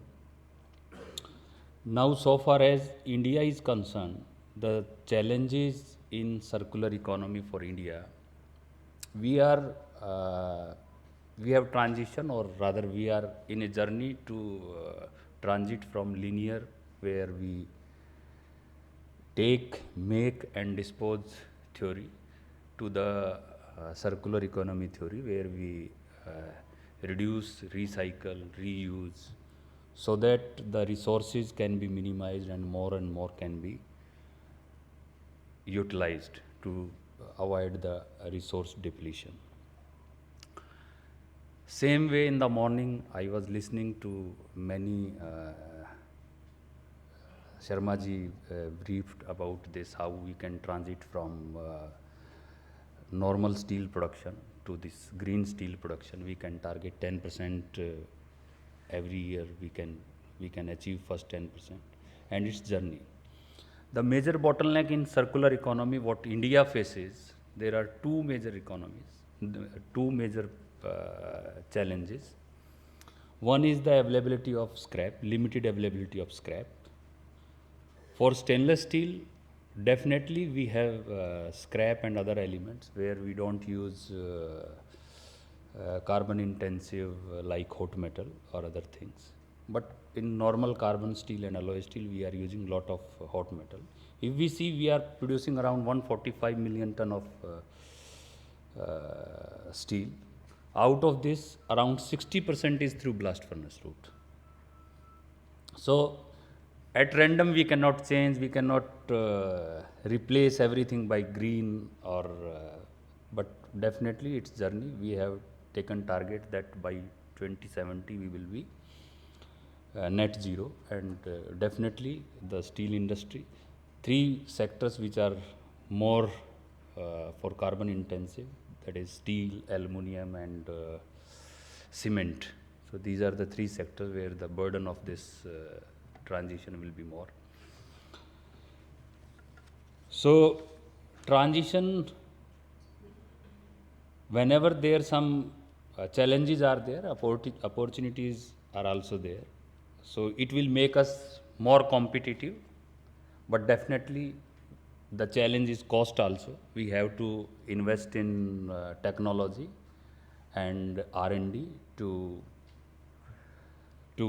get it transition in a smooth way and in a systematic way. Now in second is the energy infrastructure, what we need for greener steel, and that is, we at present, I think if I am not mistaken, we are around having renewable energy around 220 or 230 gigawatt. But by 2030, we are aiming to make it more than double, around 500 megawatt. Honorable Prime Minister Modi ji has taken this initiative that 50% of our total power requirement will be completed, will be met by renewable energy. So we are targeting, government is taking initiative to that. But at present, we don't have sufficient energy infrastructure to meet the demand of this conversion of this steel in the green steel. And second is this hydrogen-based technology, this producing DRI through hydrogen base. India is producing around 49 million ton. Last year we produced 49 million ton of sponge iron, and our sponge iron is mostly coal based. Few plants are on Midrex technology where gas based sponge iron is there. So raw material scrap, we are importing around 10 million ton of scrap, mild steel scrap, whereas we are producing 145 million ton. So rest of the material is coming through either natural resources, iron ore, coal, coke. Sponge iron is through iron ore and coal, and whereas this blast furnace is iron and coke. For coke, we need coking coal, which India doesn't have much reserves, or quality of reserve we don't have. So circular economy is need of the hour. We have to invest in technology. We have to track materials and product according to their life cycle. So we have to design the product keeping in view the circular economy so that we can track them, we can monitor the end of life cycle. At present, we have challenges in difficulty in tracking materials and products throughout their life cycle because of lack of visibility. We don't have data to track the material. We complex supply chain, stakeholders, manufacturers, suppliers. So there are complex supply chain problem, and technology is also not there to support the tracking of the material for the circular economy. So we need to go for more and more digitalization and data analytics, and further we produce product keeping in view the circular economy so that more and more recycle and this can be done. Now if we come for the CBAM and CBAM, that is cross border adjustment mechanism, now it is transition phase 2023 to 2023-5. What this tenure we call transition phase, and after January 26 it will be post transition phase. There they will be charging, European Union will be charging price for carbon. Whatever, if the product is produced in European Union, what carbon they have, carbon emission they have, and if it is out of the country, so the differential they will define the mechanism and they will charge the price. So definitely there will be impact on export. But at present also it is not that India is dependent on all the export of Europe, or so even they as a protectionism, we see is at a protectionism where we perceive this global climate change is problem of all the world, where all countries have shared responsibility with their different capability. Countries have different capabilities, but the climate change is shared responsibility. So India's dependence on Europe is not much, so far as this carbon steel is concerned. They introduced quota system in the past, and we must be knowing that even we are not utilizing in quota in the flat product. The problem where India will face is for the stainless steel long product, where in Europe margins are high. So for some time, and Indian stainless steel will be competitive more or less what they are producing in European Union, but because it is all produced through scrap route, either through induction furnace route or through electric arc furnace route. So CBM is just what I believe is just to level the playing field for the European industry, just a protectionism measure, what we believe. Now India argues for the common but differentiated responsibilities, where when it comes to the climate change, we should see that who have damaged the climate in the past, and now we are talking about that we need to address the climate change. So every country has different capability. So while allocating the responsibilities, it should be considered the history of the country that has created, that has contributed to the climate. So for India, we are in the right way. The need for us as I am associated with steel manufacturing for last 30 years. So the we need support from government in transition phase, because it will be costing very much. When you are in transition phase, then hydrogen technology and this will be more and more capex will be required. Second, like we were seeing that this BHQ beneficiation and everything. So BHQ is byproduct of mine. So royalty and everything, they put royalty in state of Odisha, same royalty. What they put on normal iron ore, they put same royalty on this. I think it's around 16% or 16%, I think, normal, 15%. So, but the government should, because if we have to encourage when we are making waste to wealth, we should encourage them. So the royalty should decrease. So these type of measure, these type of support government should provide, so that more and more recovery can be done. And industry is capable, steel industry is quite confident. We are consumption based economy. We are having more and more infrastructures coming on, where steel requirement will grow, and steel will also grow. And recently we have seen that last 3-4 years we have consumed almost 40 to 45 million ton more steel in India, because of the government emphasis is on infrastructure projects. And by 2030 we are planning to produce 300 million ton of steel.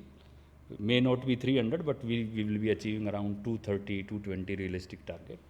So for circular economy, that is need of the hour. Now we are in transition phase. We should start doing, and we have already started doing this as in context of India. So now carbon mitigation, that is at present is technical barrier for export to European Union, but not for the steel industry. One barrier what we expect when this CBAM will come, we have surplus capacity around India in our Asian countries, so that they will try to dump the material in India. So that is the challenge what we have. Otherwise, we are consumption-based economy, so our steel industry is very strong. So thank you so much. Thank you, Dr. Gaur. I think I can take few questions. First question is to Mr. Satpathy based on what he presented. While, I agree, while the beneficiated BHQ iron ore has many operational advantages in steel making process, but in the competitive metal and mineral sector dynamics, how you see the economic viability of that? Yes, sir. It's actually a very to the pin question. Excellent. So economic value, I will start that. Let's say in the mines, then I will come to the logistic, then I will come to the mills part. That is the agglomeration, and in all three stages, how the economic values are there. And description wise, first, what the country will benefited. Very simple, a country will be benefited. Now, today these are the waste. It is throwing hither and there or left out in situ. That government will get a royalty out of that. Whatever the royalty rate they will fix. Now the task force is working. They have made some suggestion. Industry has given some suggestion. Something will come out. So our industry request is make it a lucrative. Just now, Dr. Gaur Sahab was saying, yes, we hope that government will come some lucrative royalty. That is the royalty government will get. Out of that, now they are not getting zero. BHQ is in the mines, they are not getting any zero value from that. Second, what government will come, the import has started. Last year also there is good amount of import of iron ore. So now when we are importing, a lot of money is going to other country from which we are importing. So that is, if import will bring to the zero by this low grade iron ore beneficiation, then that will that in that economic will come to the country. Now come to the industry. Industry, when this particular quality will upgrade from the waste, they will make some wealth. Otherwise, it is no use. So economic benefit is they will get some wealth. Suppose here the high capex oriented, high opex oriented, but seeing the output of the quality, you will get some money. But see that this cannot be seen only in the mine end. Mine end you will not get much. You have to see that in the mill end. This beneficiation happens when 75 to 45 micron material size will be there. So it can be directly taken into the slurry pipeline. Otherwise, what we are doing today, the iron ore fines, 10 mm, 8 mm fines, we are grinding, spending a lot of power. Again, we are grounding it to the 150 micron or 100 micron, then the slurry pipeline we are pumping. That is the basic technical requirement. Here, we will get the grounded material in less than 75 micron. So that is. Then when it makes to the pellet, which is having alumina silica ratio is much lesser, so you can increase the burden in the blast furnace. Today, the burden of pellet, when the burden of pellet increased and sinter reduced, the permeability improved, and that increased the productivity. And the coke consumption, I was saying 1% increase in alumina, coke consumption increased by 2%. So when the alumina is only 0.2, there also you will get a economic benefit in the respect of reduced coke consumption. Yes, as far as our case is concerned, we are getting two more additional benefit, which is giving the economical viability is coming to the Lloyds, because Maharashtra government is very given a support. They have circular that this Gadchiroli is actually Prime Minister aspirational district under Niti Aayog. So whatever the tax we are paying to the government in different form during the commercialization of this mines and this BHQ projects, will get back those from the government. So that is the benefit we are getting. And royalty, we are expecting that government will come up with a lucrative product. That is the two additional benefit, because our beneficiation is outside the lease area. We already got the land there. So that two additional benefit is there. But if you see the bigger picture, definitely premium will come for the green iron ore or for green pellet when this kind of a decarbonization steel or star rating in the steel industry will be strengthened upon the industry. Premium, now you will get a premium in Middle East, you will get premium in when you will have this kind of a pellet alumina silica less than 2. So this is more or less in the economic sphere. Yeah, sure.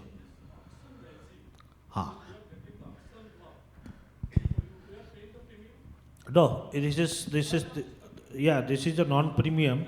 Your question is $1 million question. In the Is viable for feeding and benefiting the iron ore? see, if we are non-premium, so we are. But if it is a premium-based mines or auction-based mines, the government has to play the major role. Exactly. Because now when the bidder is taking it in 100%, 120, 130, now it has touched to 200%, that is a different question. But when he's considering only the hematitic ore there. The ore above the cut point, threshold is 45. But when they are taking the cut point is 55 plus Fe. And calculating by हमको इतना material मिलेगा and I am putting this is in downstream. But government should come out with something. I think they will also understand when it will take some shape. The low grade ore less than 55 must come with a different sphere of auction, or it should give it as a waste or something, that part. But if you are taking the mines in auction, and sir was telling that if they will ask for the same kind of treated the same ore, then this low grade beneficiation regime will not horizontally deployed in India. And after 2070 decarbonization steel क्या करेंगे? 2040 में तो iron ore खत्म हो जाएगा. So 2070 dream will not able to fulfill. Our steel plant will be there, ore will be import.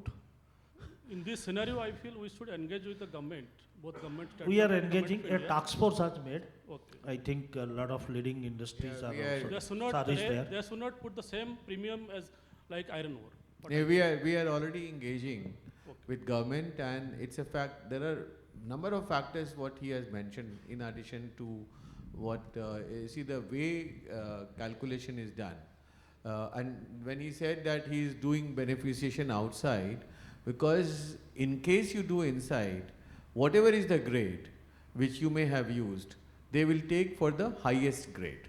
Now these regime has to undergo a change which government is working on.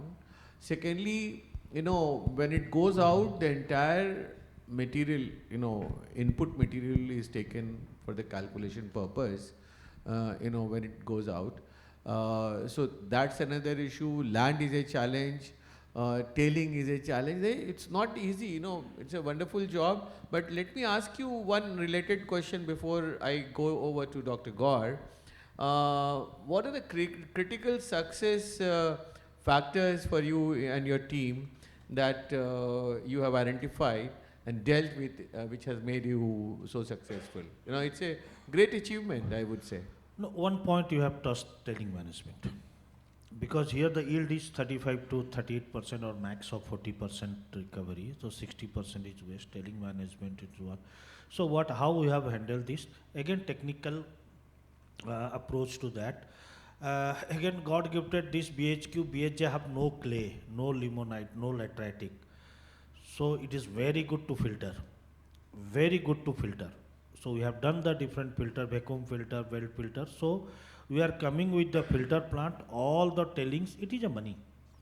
But coming to the filter plant, and 12 to 15% cake, moisture cake is going, which can be stacked the way we are stacking our overburden in the mines. We can do the plantation. We have done with IIT Dhanbad, engaged IIT Dhanbad in IIC Bangalore. Those who are suggesting the stability of that dump and the plantation and other things, they are giving the solution to us. So that is the number one. And number two challenge is,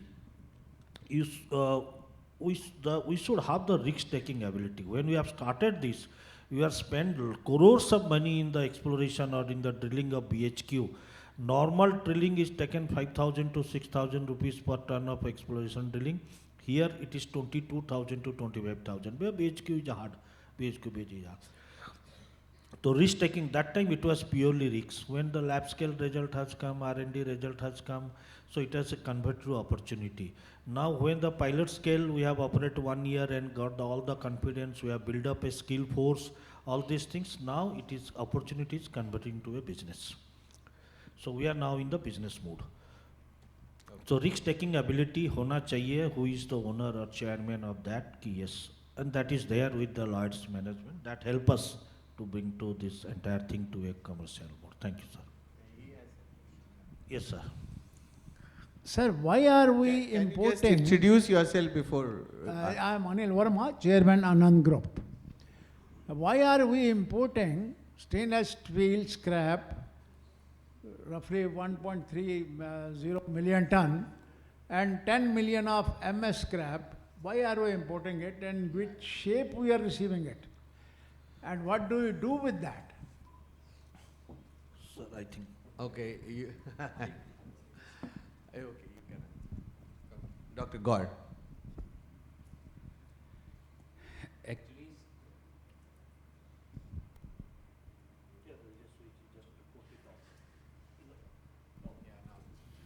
so when we say this stainless steel is consisting of many elements like chromium, nickel, manganese, copper. So stainless steel, it has got many grades. So when you produce it through virgin route, it is very costly. Because in India we don't have nickel. So stainless steel, nickel is the main, after chromium, nickel is the main ingredient. You call it 304 grade and 316 grade, where in addition to chrome and nickel, molybdenum is also there. So the viable route to produce stainless steel is through scrap route. So that's why import is needed. Then we come to this mild steel scrap. In India, lot of induction furnaces are there. So almost 40% of the steel production is through the secondary producers. So their induction furnace, they use this scrap because they make it competitive. So that's why the import scrap is there. So this is the main, because of the cost economics they are using. Dr. Gaur, just can you elaborate when you talked about the CBDR and also you contrasted this with CBAM. While India argues for CBDR and in International Climate Agreement, does it undermine, is CBAM undermining the, CBAM is undermining CBDR? Can you elaborate that little more? You mentioned. Yeah, to be precise, India argues that CBAM undermines the principle of common but differentiated responsibilities, because every countries have different capabilities but shared responsibility. But in brief way, there are three main reasons. That's why the India argues that it undermines. And these three things what I consider is, one is one we call this disproportionate burden on the industry, because we consider this CBAM is a protectionism measure to level the playing field. Second, trade tension or this unfair trade practice. Because of this, we think this would be unfair to bring this carbon tax in their own way. And third is the most important is the climate justice. because we consider that CBDR is the cornerstone for climate justice. Because we should see the historical data also for the country, and the allocation of responsibility should be according to that. So that's all. Thank you for clarification. I will just we had such a good session, and when he talked about iron ore will not exist today, above 65% Fe content iron ore, we have just 12%. Only 12% iron ore has more than 65% of Fe content.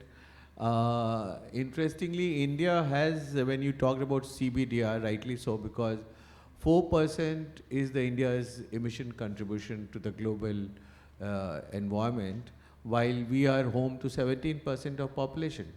So that is the status. So definitely it's unfair deal, and we were only producing 22 million ton when Europe was producing 100 million ton. And so they have scrap available, and they call that as a raw material, which is green, which may be having almost 4 ton of carbon embedded in that. I will not like to take much time, except that we have India has just 33 million ton of scrap available, and globally out of 600 million ton we have mere 33 million ton. That's also one of the reasons why we have no option to but import. But globally, all the countries, European Union, OECD as a body is taking a stand that there will be no export of iron ore outside the OECD members. They will only give to each other. So that's the kind of trade restriction they are creating, and then they are asking us, do you make steel which are scrap based at this, at such low level? So, these are the ways a Western world is creating their own rules, and then creating a bottleneck for you to meet those goals.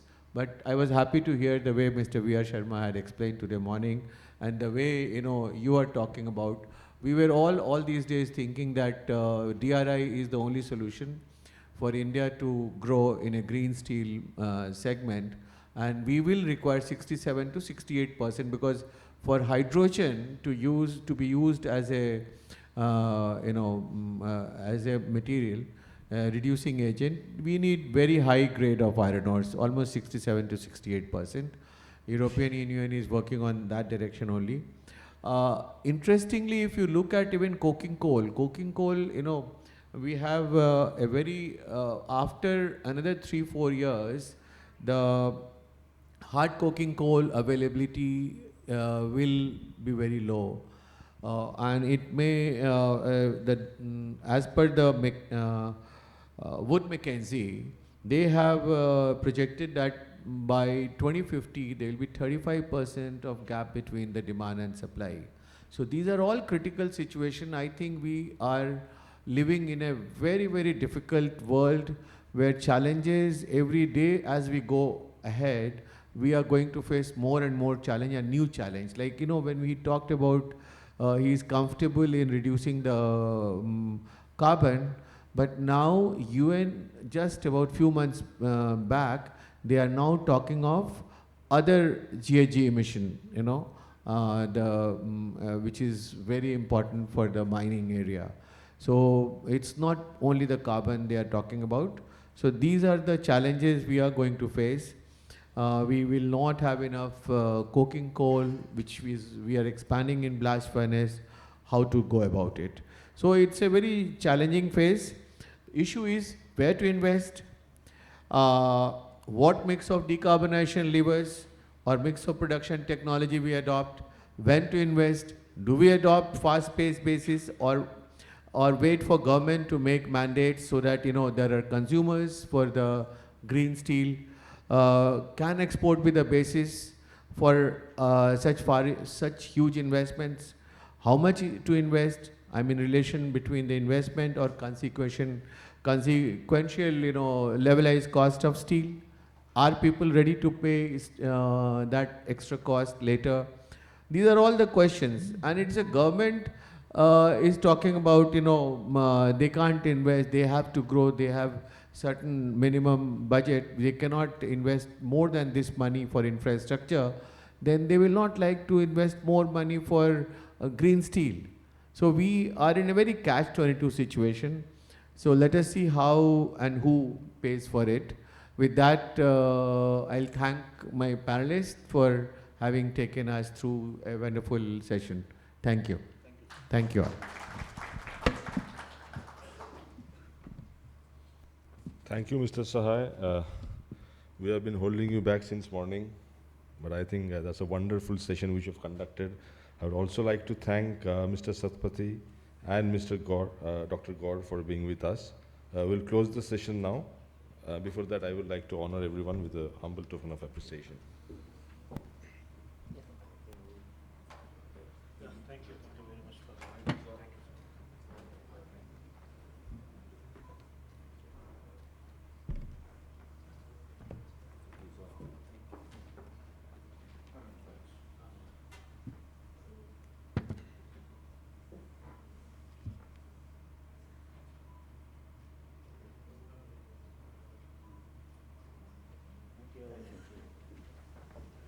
Since we are running behind time, we'll start the next session right away.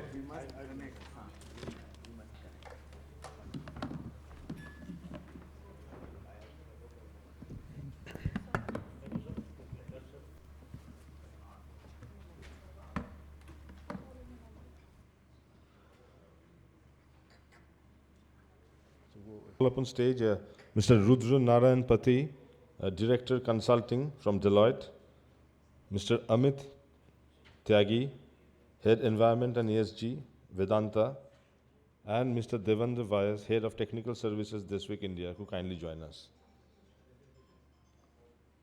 I will request the speakers to take the seats.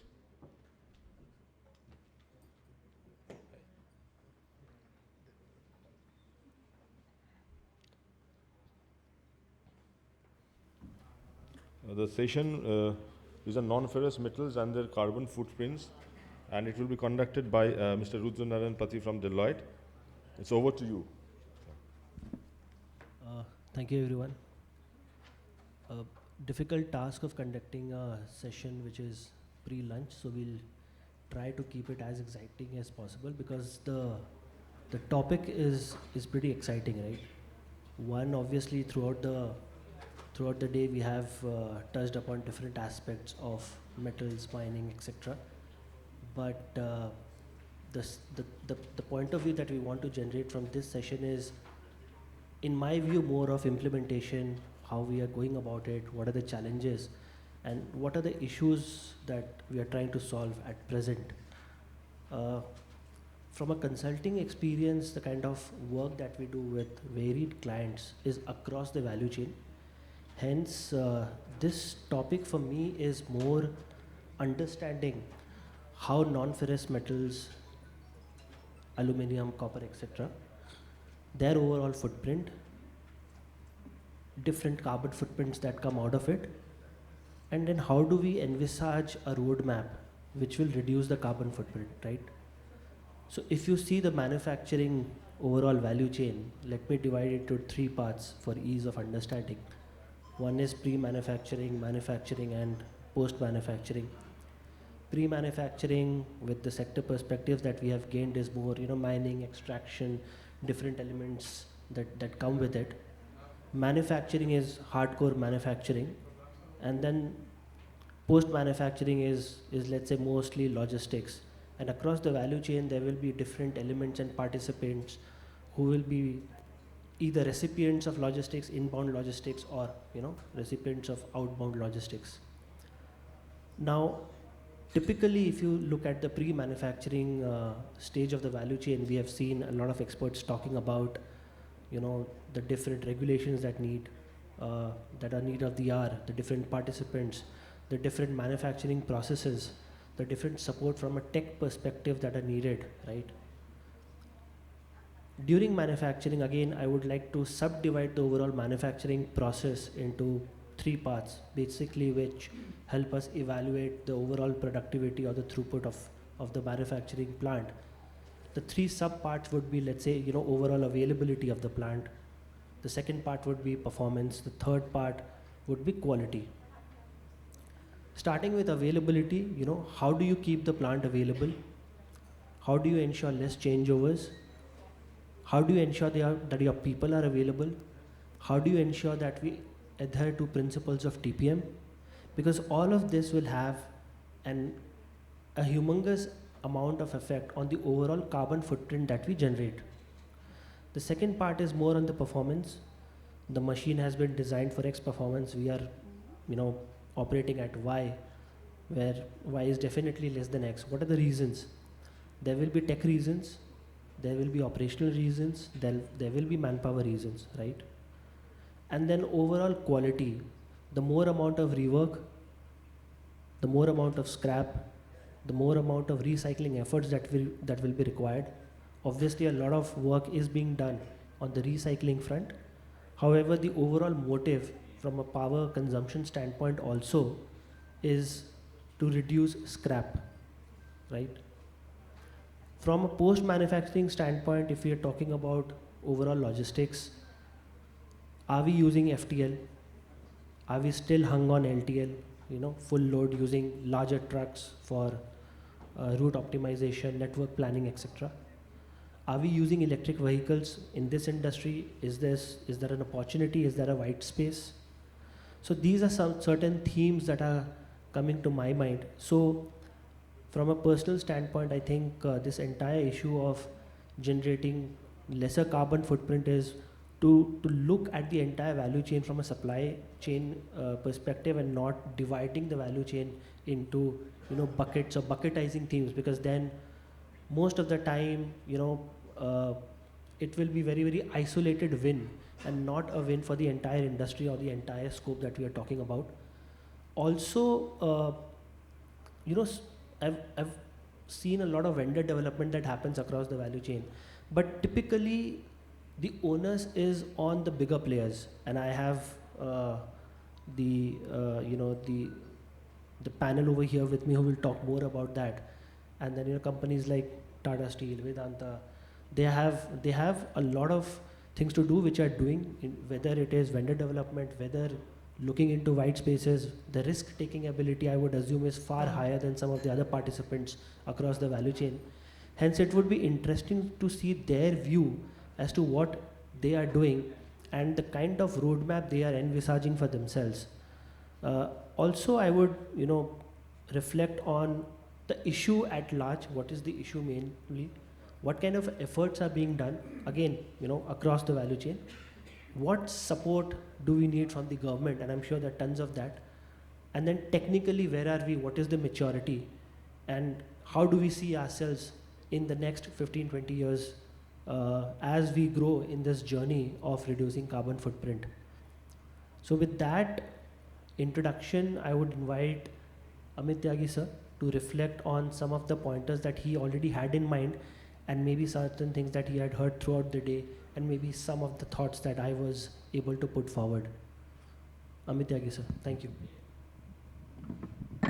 Thank you very much, and good morning to all. So, like today's topic is the non-ferrous metal and their carbon footprint. So it's a burning topic nowadays. How to mitigate and reduce the GHG emissions. And as you know, it come from the aluminium sector. So we are one of the world largest producer of the primary aluminium, and we are based in Jharsuguda, Odisha, and our footprint in the Chhattisgarh also, that is the Balco plant. So to reduce the GHG emission, there are a lot of regulations have already been introduced. I think probably India first time introduced the CCTS, the Carbon Credit and Trading Scheme, and now they are going to finalize, and as are all smelters are the ASI certified, so we have actually the norms to meet the ASI requirement. CBAM is also a challenge, not only for the aluminium but other sectors also. CBAM is going to introduced in the January 26. UK is also planning to introduce CBAM from January 27. So to meet all these challenges. So our vision to become net carbon zero by 2050, and as you know, aluminium is a energy intensive industry. So of course the emissions are on the higher side because not from the actually smelting process, but the maximum emissions comes from the power plant, and power plant are the coal based power plant. So the maximum emission takes place in the power plant.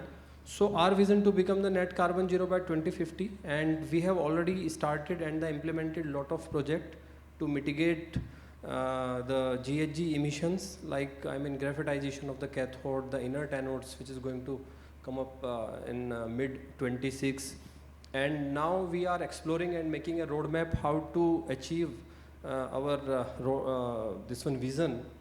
So like RE power is one solution, but as you know, to run the smelter, the port lines, we cannot stop actually the ports for a second. So we need actually uninterrupted power supply. So RE availability, RTC round the clock is also a challenge. So we have actually our own this one sister concern, Serentica. So we are going to install the solar power, and we are also looking after the hybrid power as well. So these are the challenges, but definitely we will meet all the challenges and will become the net carbon zero before 2050 or sooner. So apart from the RE, we are also exploring the biomass, as few years back Ministry of Power introduced the implementation of the biomass 5 to 7%, but again availability of biomass is also a challenge. It depends state to state whether like in Odisha the biomass availability is also a challenge. So we are also exploring and dependent on other states. So we are also exploring the nature based solution, how we can reduce our footprints. So scope 1 emissions, scope 2, as in the morning someone told that scope 3 emissions, regarding the scope 3 emissions. So it is a very important component, because when we say the ASI or the IAI, so scope 3 emissions are very important to reduce the scope 3 emissions, and it is a downstream actually emissions which is very important to reduce. So when we say the GHG emission or the roadmap or to become net carbon zero by 2050, as the India's vision to become net carbon zero by 2070, so scope 3 emissions are very important. We have to actually rely on our suppliers. What is their sustainability policy, what is their actually vision to reduce the carbon footprint. So now actually it should be mandate to them, they should reduce their carbon footprint. And as far as that carbon, scope 1 and scope 2 emissions, we are working on it. And of course it's a challenge, but definitely we will meet well within the timeline as a Vedanta Aluminium Group. Yeah. Thank you, Mr. Amit. Yeah, I think good to know the breadth of vendor development activities that you are doing, and then that would be a benchmark for a lot of other industries also. And like you rightly mentioned, a lot of time has passed by, and now vendors themselves have to be accountable for the kind of emissions they are responsible for, and not only from a development perspective. Right now, the kind of onboarding also that happens throughout the vendor onboarding process, the different criteria that we evaluate, I think emissions also will play a big role going forward. With that, Vyas sir, if you can just spend some time on the topic, it will be great.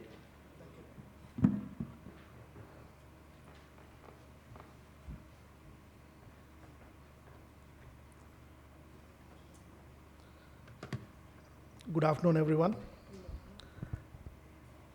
First of all, I would like to convey my thanks to ICC for giving me this opportunity to be present here and present my views on how we could contribute towards decarbonization and achieving our net objectives. Since this morning, we have been hearing to some great papers from eminent speakers on their vision, their experiences, and what's happening around the world in terms of addressing this issue. Where I would like to focus today is not on the conventional, decarbonization strategies, but more, as Mr. Pati just mentioned, addressing the value chain, which contributes to the overall, overall emissions. And the sector I would be targeting today is at the project inception stage, where planning and design is a key aspect of any project. And at this stage as well, we could contribute in reducing the carbon footprint through proper design, optimization, scheduling, and right from the production to the marketing stage as well. So I'll just take you through some of these processes and how we could actually contribute and make a valuable contribution towards this end.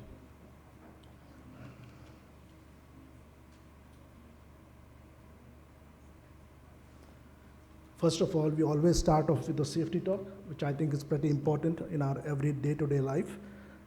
We definitely prioritize working safely, not only for our employees, but with our customers and in the environment that we work as well.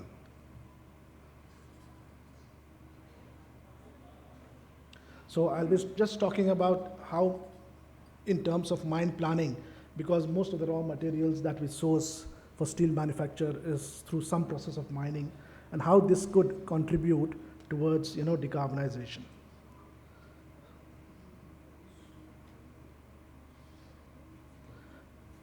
So as we know that mining, as per McKinsey's report, contributes 2 to 3% of the carbon emissions globally. And in this, the contributions vary across Scope 1, Scope 2, and Scope 3 emissions. So the Scope 1 emissions, which are directly related to the fossil fuels, which involves the activities such as drilling and blasting, loading, handling, and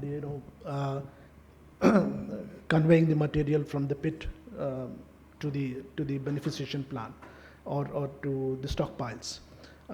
Scope 2 emissions and the Scope 1 emissions basically contribute to about 40 to 50% of the total emissions caused because of mining. In the Scope 2 emissions, which is because of the electricity generation, which contributes about 30-40% to the global emissions due to mining, activities like loading, conveying, crushing, and beneficiation again play an important role there as well. And the third part, which is the indirect, Scope 3 impacts, is because of the logistics and the what you call the upstream side of the value chain cycle. So there are processes where you can optimize these functions or these activities to make a meaningful impact on reducing the carbon footprint across the mining value chain. Some of the major mining giants across the world, they have committed to a phased reduction in the carbon footprint with an ultimate objective of getting to a zero carbon emission by 2050. Most of the companies there, and in the next decade or so, they have targeted a reduction of about 30%.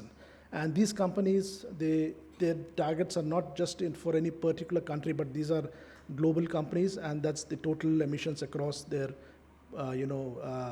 projects or portfolio across the globe. And in many of the countries, now it has become more or less mandatory to have a robust carbon reduction strategy as part of your environmental approval process. So the governments do not grant you an environmental approval to start mining unless you have a carbon reduction strategy and the implementation strategy to go along with that as to how you plan to achieve that in the time frame that you have set. In India, the target is by 2070 to get to net zero emissions.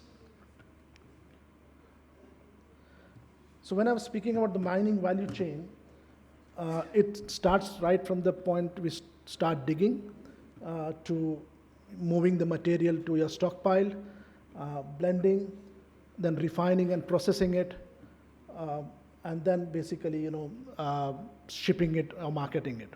At every stage, like even in the mining stage, when you design your mine, you have an opportunity to optimize your pit to create a balance between the ore or the material that you need to excavate and how to minimize the waste removal. Because if you are if you dilute the material or cause dilution in your extraction process, that is itself reducing the efficiency of your end product, which is being used in your plants, and increasing your carbon footprint there as well. So I think there are tools now which are available to optimize your mine design. Once you have understood what is the sequence or where is the best place to mine, you get into the detailed design phase, and then you develop your detailed design to optimize your haul roads, which gives you the best option between point A and B as to which is the best in terms of minimizing the haul distance and the lead and lift, which impacts on your fleet size and fleet requirements. Any reduction in the fleet size ultimately again reduces your carbon footprints. As of today, when most of the equipments used by the major mining houses are diesel operated, and which is a major contributor towards carbon emissions. So even in stockpiling and blending, I won't go through the details of each of the process, but there are options where you can optimize, and what we call as landform and haulage simulation, where you can understand as to what should be an idealistic, what is the actual consumption of diesel against the idealistic consumption for a particular piece of equipment, let's say haul dumper. So this gives you an idea as to what is the areas that needs to be addressed, how you can improve the efficiency of your equipments, and not only that, it gives you an optimum fleet size. Probably it could be a case where you're using more fleet than required because of lower efficiency in the process. You could reduce the number of fleets, and there are examples in this, but I couldn't share that with you today, where this has directly resulted in not only in a financial benefit, but as well again in reducing your carbon footprint. Similarly, in logistics, there are opportunities of optimization right from the time you mine at the pit till you load it onto a boat, where across the chain you need to balance when you need to mine, where you need to mine, how you need to stockpile it, how you need to blend it, what should be your shipping strategy, or in terms of stockpiling at the port, and getting the optimum value out of the whole value chain.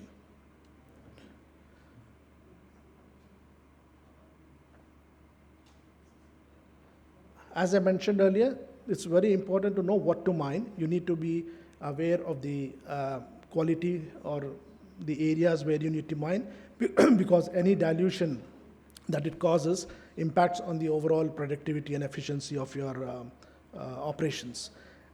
There are products available where you could optimize your design as to the areas where you should be mining to reduce the dilution to the minimum possible. And the best part is you need to have the capability to run various scenarios for the senior management to make an informed decision as to what is the best option for mining. And this all processes do contribute in a big way to reducing your, not only improving your efficiency, but reducing your carbon footprint. As I said, when to mine, that is again important, because you just don't need to mine it and stockpile it where it has been sitting for an extended period of time and not being put to use. Third is, when you mine, what should be the sequence of reclamation of the project, in terms of the sequencing of where you have dumped your waste material and how you need to fill it back. What is the optimum sequence where you could reduce your, again, the lead and lift, and thereby making, not only it adds a lot of cost to your final reclamation process, but at the same time gives you an opportunity to further, fine tune and improve it. And all this again ultimately adds to your business objective of increasing your net present value, and at the same time, in a way contribute towards your end objective of reducing your footprint. And where to send the material, again, as I mentioned, how do you stockpile it, where do you stockpile it, when do you use it, what is the quantity you need to blend, and things like that, which are pretty important. And the reason I'm highlighting these critical factors is there are tools available nowadays where you can assess this and make an informed decision. And if the earlier it is done in your mining process or the mining design process when your project is at an inception stage, and then flow that through into your operations when you actually commission it, it makes a big impact not only on your profitability, but again on every aspect of the business cycle. Again, these are just some prompts. Like pit optimization is something where as I mentioned earlier, where you assess the value of the ore that needs to be extracted, at the same time minimizing the waste removal. It gives you a geometry of your pit, and this contributes to your NPV. There are tools where you can run scenarios of what a pit optimization looks like. In the pit design, you design your haul roads, where you need to make sure that it's the most optimum design with the proper grade, the shortest distance possible, and a sequence which helps you in the later part of the mining process, where it reduces your cost and the fleet requirements. Production scheduling and haulage simulation, again, scheduling is a very important part. You need to know where you need to mine first and how you need your mine to progress before you get into the actual operational part, so that you get the most optimum value out of it, not only in terms of production, but again, as an overall project value addition. Haulage simulation is something where you can simulate various scenarios between in a mine, where you can understand your what you call as the lead and lift optimization characteristics, where you minimize the lift and lead for a particular bench or an area you're mining, and then you also identify which is the dig and dump location. So that again is it's a big factor, because you're moving a lot of ore or coal and waste material across the project cycle, which needs to be optimized because it's a major cost of mining. Then again, in the CapEx and OpEx at the design stage, if you have a right assessment of what your peak capability of mining is, what is the right size of equipment, right size of fleet that you need to use, that would help you as well in addressing and improving efficiencies, which makes an overall impact again on your carbon footprint as well. So again, this is just a snapshot of what the planning process involves, right from the inception stage, where you start your exploration to your logistics in the full value chain. And at every stage, there are tools available to optimize your processes and gain the maximum value out of it. Sometimes I feel the impact of this, specifically in relation to the topic that we are discussing today of reducing the carbon footprint, is not considered in this stage, but I think it has a very big impact on your future operations and ultimately contributing to your ultimate objective of reducing your footprint and the carbon footprint. This is again some tools that we have for each of the mining value chain that would help you to address what I've been speaking about. There are products right from the inception stage to your whole value chain, from mining to shipping, to optimize the whole sequence of the value chain of mining till it gets to your processing plant, and then ultimately to your steel plants. And these tools have made a significant impact in terms of not only improving the footprint, but also giving you a good idea on the final landform closure, which has a big impact on your mining cost. So the intent of this presentation today was, I'm not going into the technical details of how it is done, but just trying to bring the awareness that a good planning process at any point of time in a project cycle adds a lot of value in terms of reducing your carbon footprint, not only for the equipment, but as well as the quality of the ore that you mine and how you mine it. So I would stress again that this does need a lot of stress and importance in every project that we do, and especially with the size of projects that we are now talking about, 10-15 million ton capacity mines that are coming up. This will, I'm sure, make a big impact. Thank you. Yes, Amit, you wanted to say? Yeah, so actually I want to highlight one important point. I mean, we are the first aluminium producer actually who introduced the low carbon aluminium under the brand name of Restora. So the GHG intensity of that product is less than 4 ton CO2 per ton of aluminium. So when we produce the Restora, so the GHG intensity is less than 4 if we compare to the normal aluminium. So this is the first time actually in India, and we are supplying to European countries that product Restora. So the GHG intensity is less than 4, and we are 100% actually utilizing the RE power to produce that product. Thank you. Thanks, Amit. Just extending that point, you did speak about a lot of interventions that you are doing and trying to optimize power usage from a energy mix perspective, overall power mix that you have. Would be great to understand from you how the company itself is ensuring power consumption, right? Less power consumption with some of the best practices, some of the most efficient process excellence techniques, etc. So it will be good for all of us to just understand and act, that can act as a case study of understanding how a big company like yours is doing that. Yeah. Yeah, I mean, as a Vedanta, and as I have told you, the Vedanta aluminium, I mean, aluminium is a energy intensive industry, and I mean, we are using this one coal as a this one source for producing our power. So we have introduced lot of, I mean, operational excellence to bring down our specific power consumption. In our power plant in Jharsuguda and other locations as well. Now we are, I mean, we have a sister concern like Serentica. So from Serentica we are procuring the RE power. So maximum RE power, because the major challenge in the aluminum industry, like we need a uninterrupted power supply, and it's a, I mean, now a challenge to take the RE uninterrupted. But we are working on it. I mean, despite of the lot of challenges, we are working on it. And not only the RE, we are also exploring the biomass. We are also exploring the nature-based solutions. So, like, in I mean, since 2012, say, I mean, we have increased our green cover also. I mean, if you see, it's a very important thing. I mean, the moment you increase your green cover, so I mean, it sequesters the carbon from the atmosphere.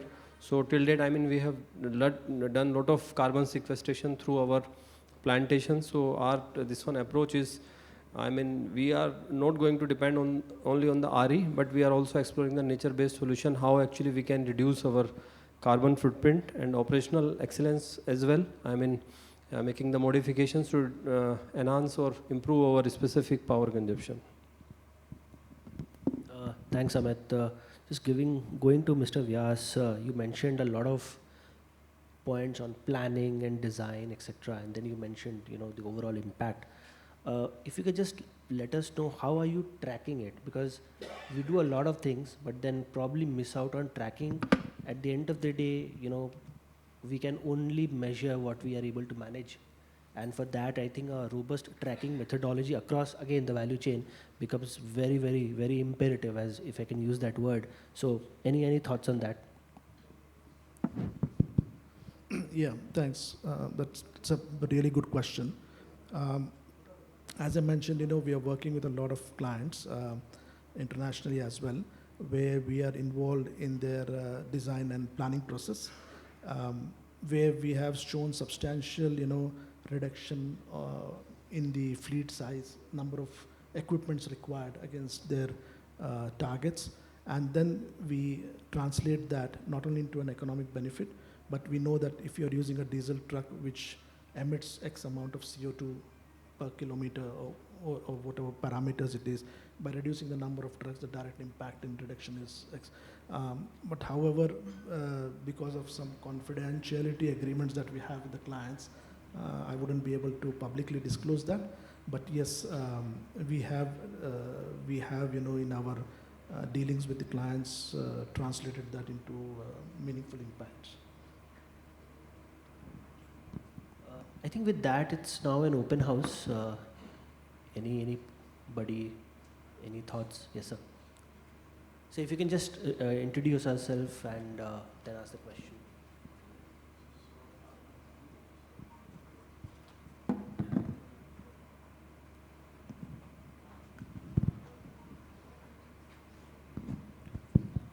So my name is Kamal Chatterjee.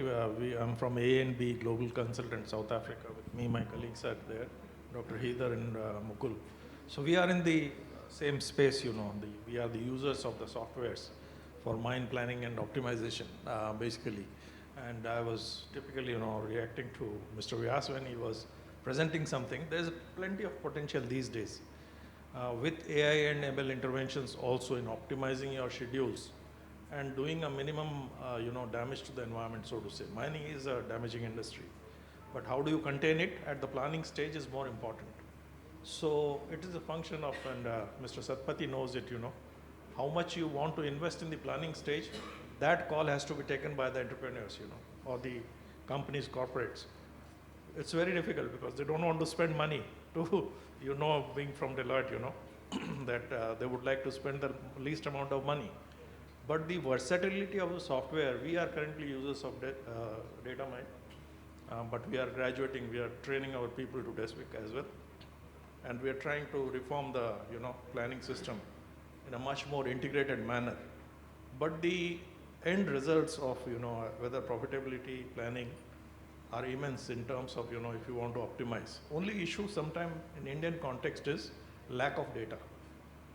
The data is often either historical.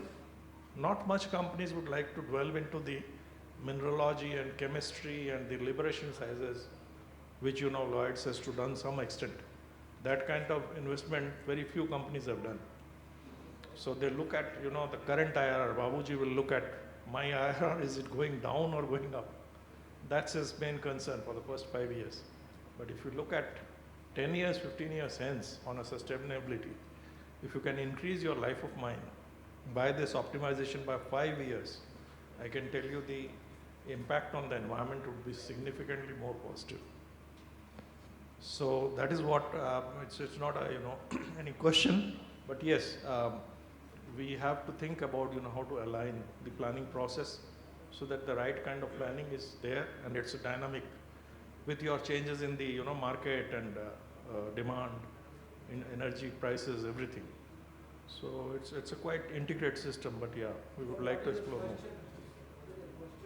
Question is, how much what Mr. Vyas is seeing, how many people are willing to invest at the planning stage currently in order to, plan the mine better, which has lower impact on the environment and on the cost as well. Thank you very much, and I totally agree with your thoughts on that, that this is pretty important. In terms of the Indian scenario, the market is growing exponentially. There have been so many coal blocks that have been released apart from the mineral blocks. And we are now sort of engaged in, going through an education process where we discuss with the clients and try to highlight the importance, I should say, of proper exploration, resource modeling, design and planning processes. And I think that is gaining traction in India because with the quantum of production targets that these blocks are aiming at, I think there is no other option than having a proper planning process in place. It cannot be done at the back of an envelope calculation. You need to have proper systems and processes and proper, I should say, data to actually derive or take these decisions. So I think that journey is now going in the right direction. There's a lot of awareness. There's a lot of interest in this aspect, and we are seeing that benefits of trying to explain to the people what and how it helps them. So I think there's that the proper design and planning process is a very strong future here in India, in the Indian market. Yeah, thank you, Mr. Vyas. Again, on a lighter note, I think in case there is not acceptance or ability to pay, I think it's an input to us to strengthen our proposition. And like Mr. Vyas told, work very, very closely with the client, handhold them, and educate ourselves also, just to ensure the overall proposition is that much stronger. So they are compelled to take that assignment. So yeah, thank you, sir.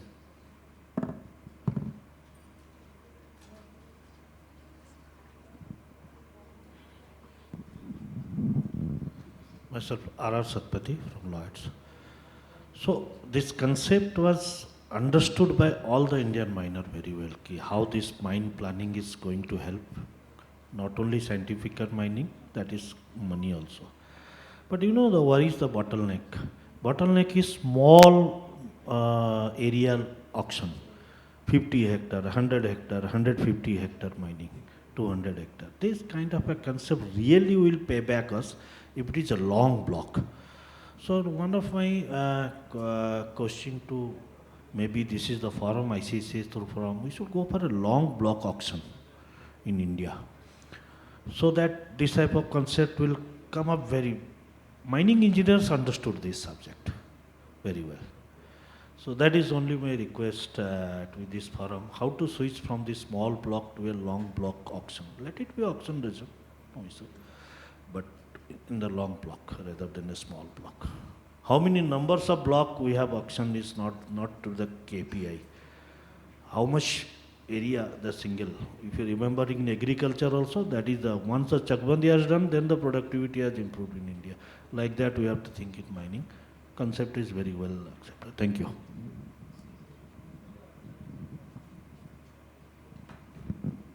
Anyone else wants to pose a question? Hello. I want to ask a question to Mr. Vyas. So recently, Government of India, they conducted Northeast Conclave in Guwahati, and there was a lot of focus on sustainable mining. And in fact, the Minister of Coal, he said that Northeast could be a national model for sustainable mining. What are the challenges that you see in executing that kind of plan in mining? To be honest, to answering your question is, I'm not aware of what the sustainable mining practices that he's mentioned about. But yeah, what I see is, again, optimizing any process is what adds value to the process. And as Mr. Satpathy just mentioned, the size of the blocks being small, I think even in such situations, if you have a proper understanding or a scenario where you could assess whether it's the right way to mine or should we be mining it, that would come through an optimization process, which can later lead to a detailed design and scheduling process. But I think I'll touch base with you and try to understand the details of that discussions or the conclave you were mentioning about, and then probably I should be able to answer your question. Thank you.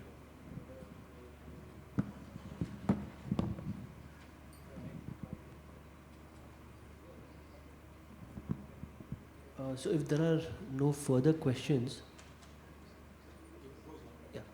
So yeah, I think extremely fruitful discussion and good point of views coming out, not only from a certain section of the value chain, but across, starting from pre-manufacturing, manufacturing, post-manufacturing, starting further down the value chain in terms of how do you plan and design the entire activities from a cost perspective, also from a carbon footprint perspective also.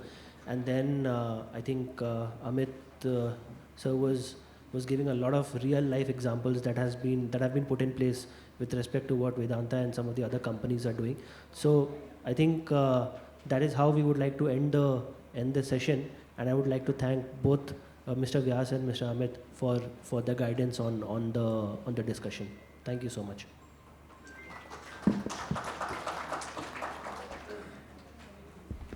Thank you, Mr. Pathi, for conducting the session so well and being on time. That was very important. I'd also like to thank Mr. Amit Tyagi and Mr. Devendra Vyas for being with us in this session. So before we close today, I would just like to honor our speakers with a humble token of appreciation.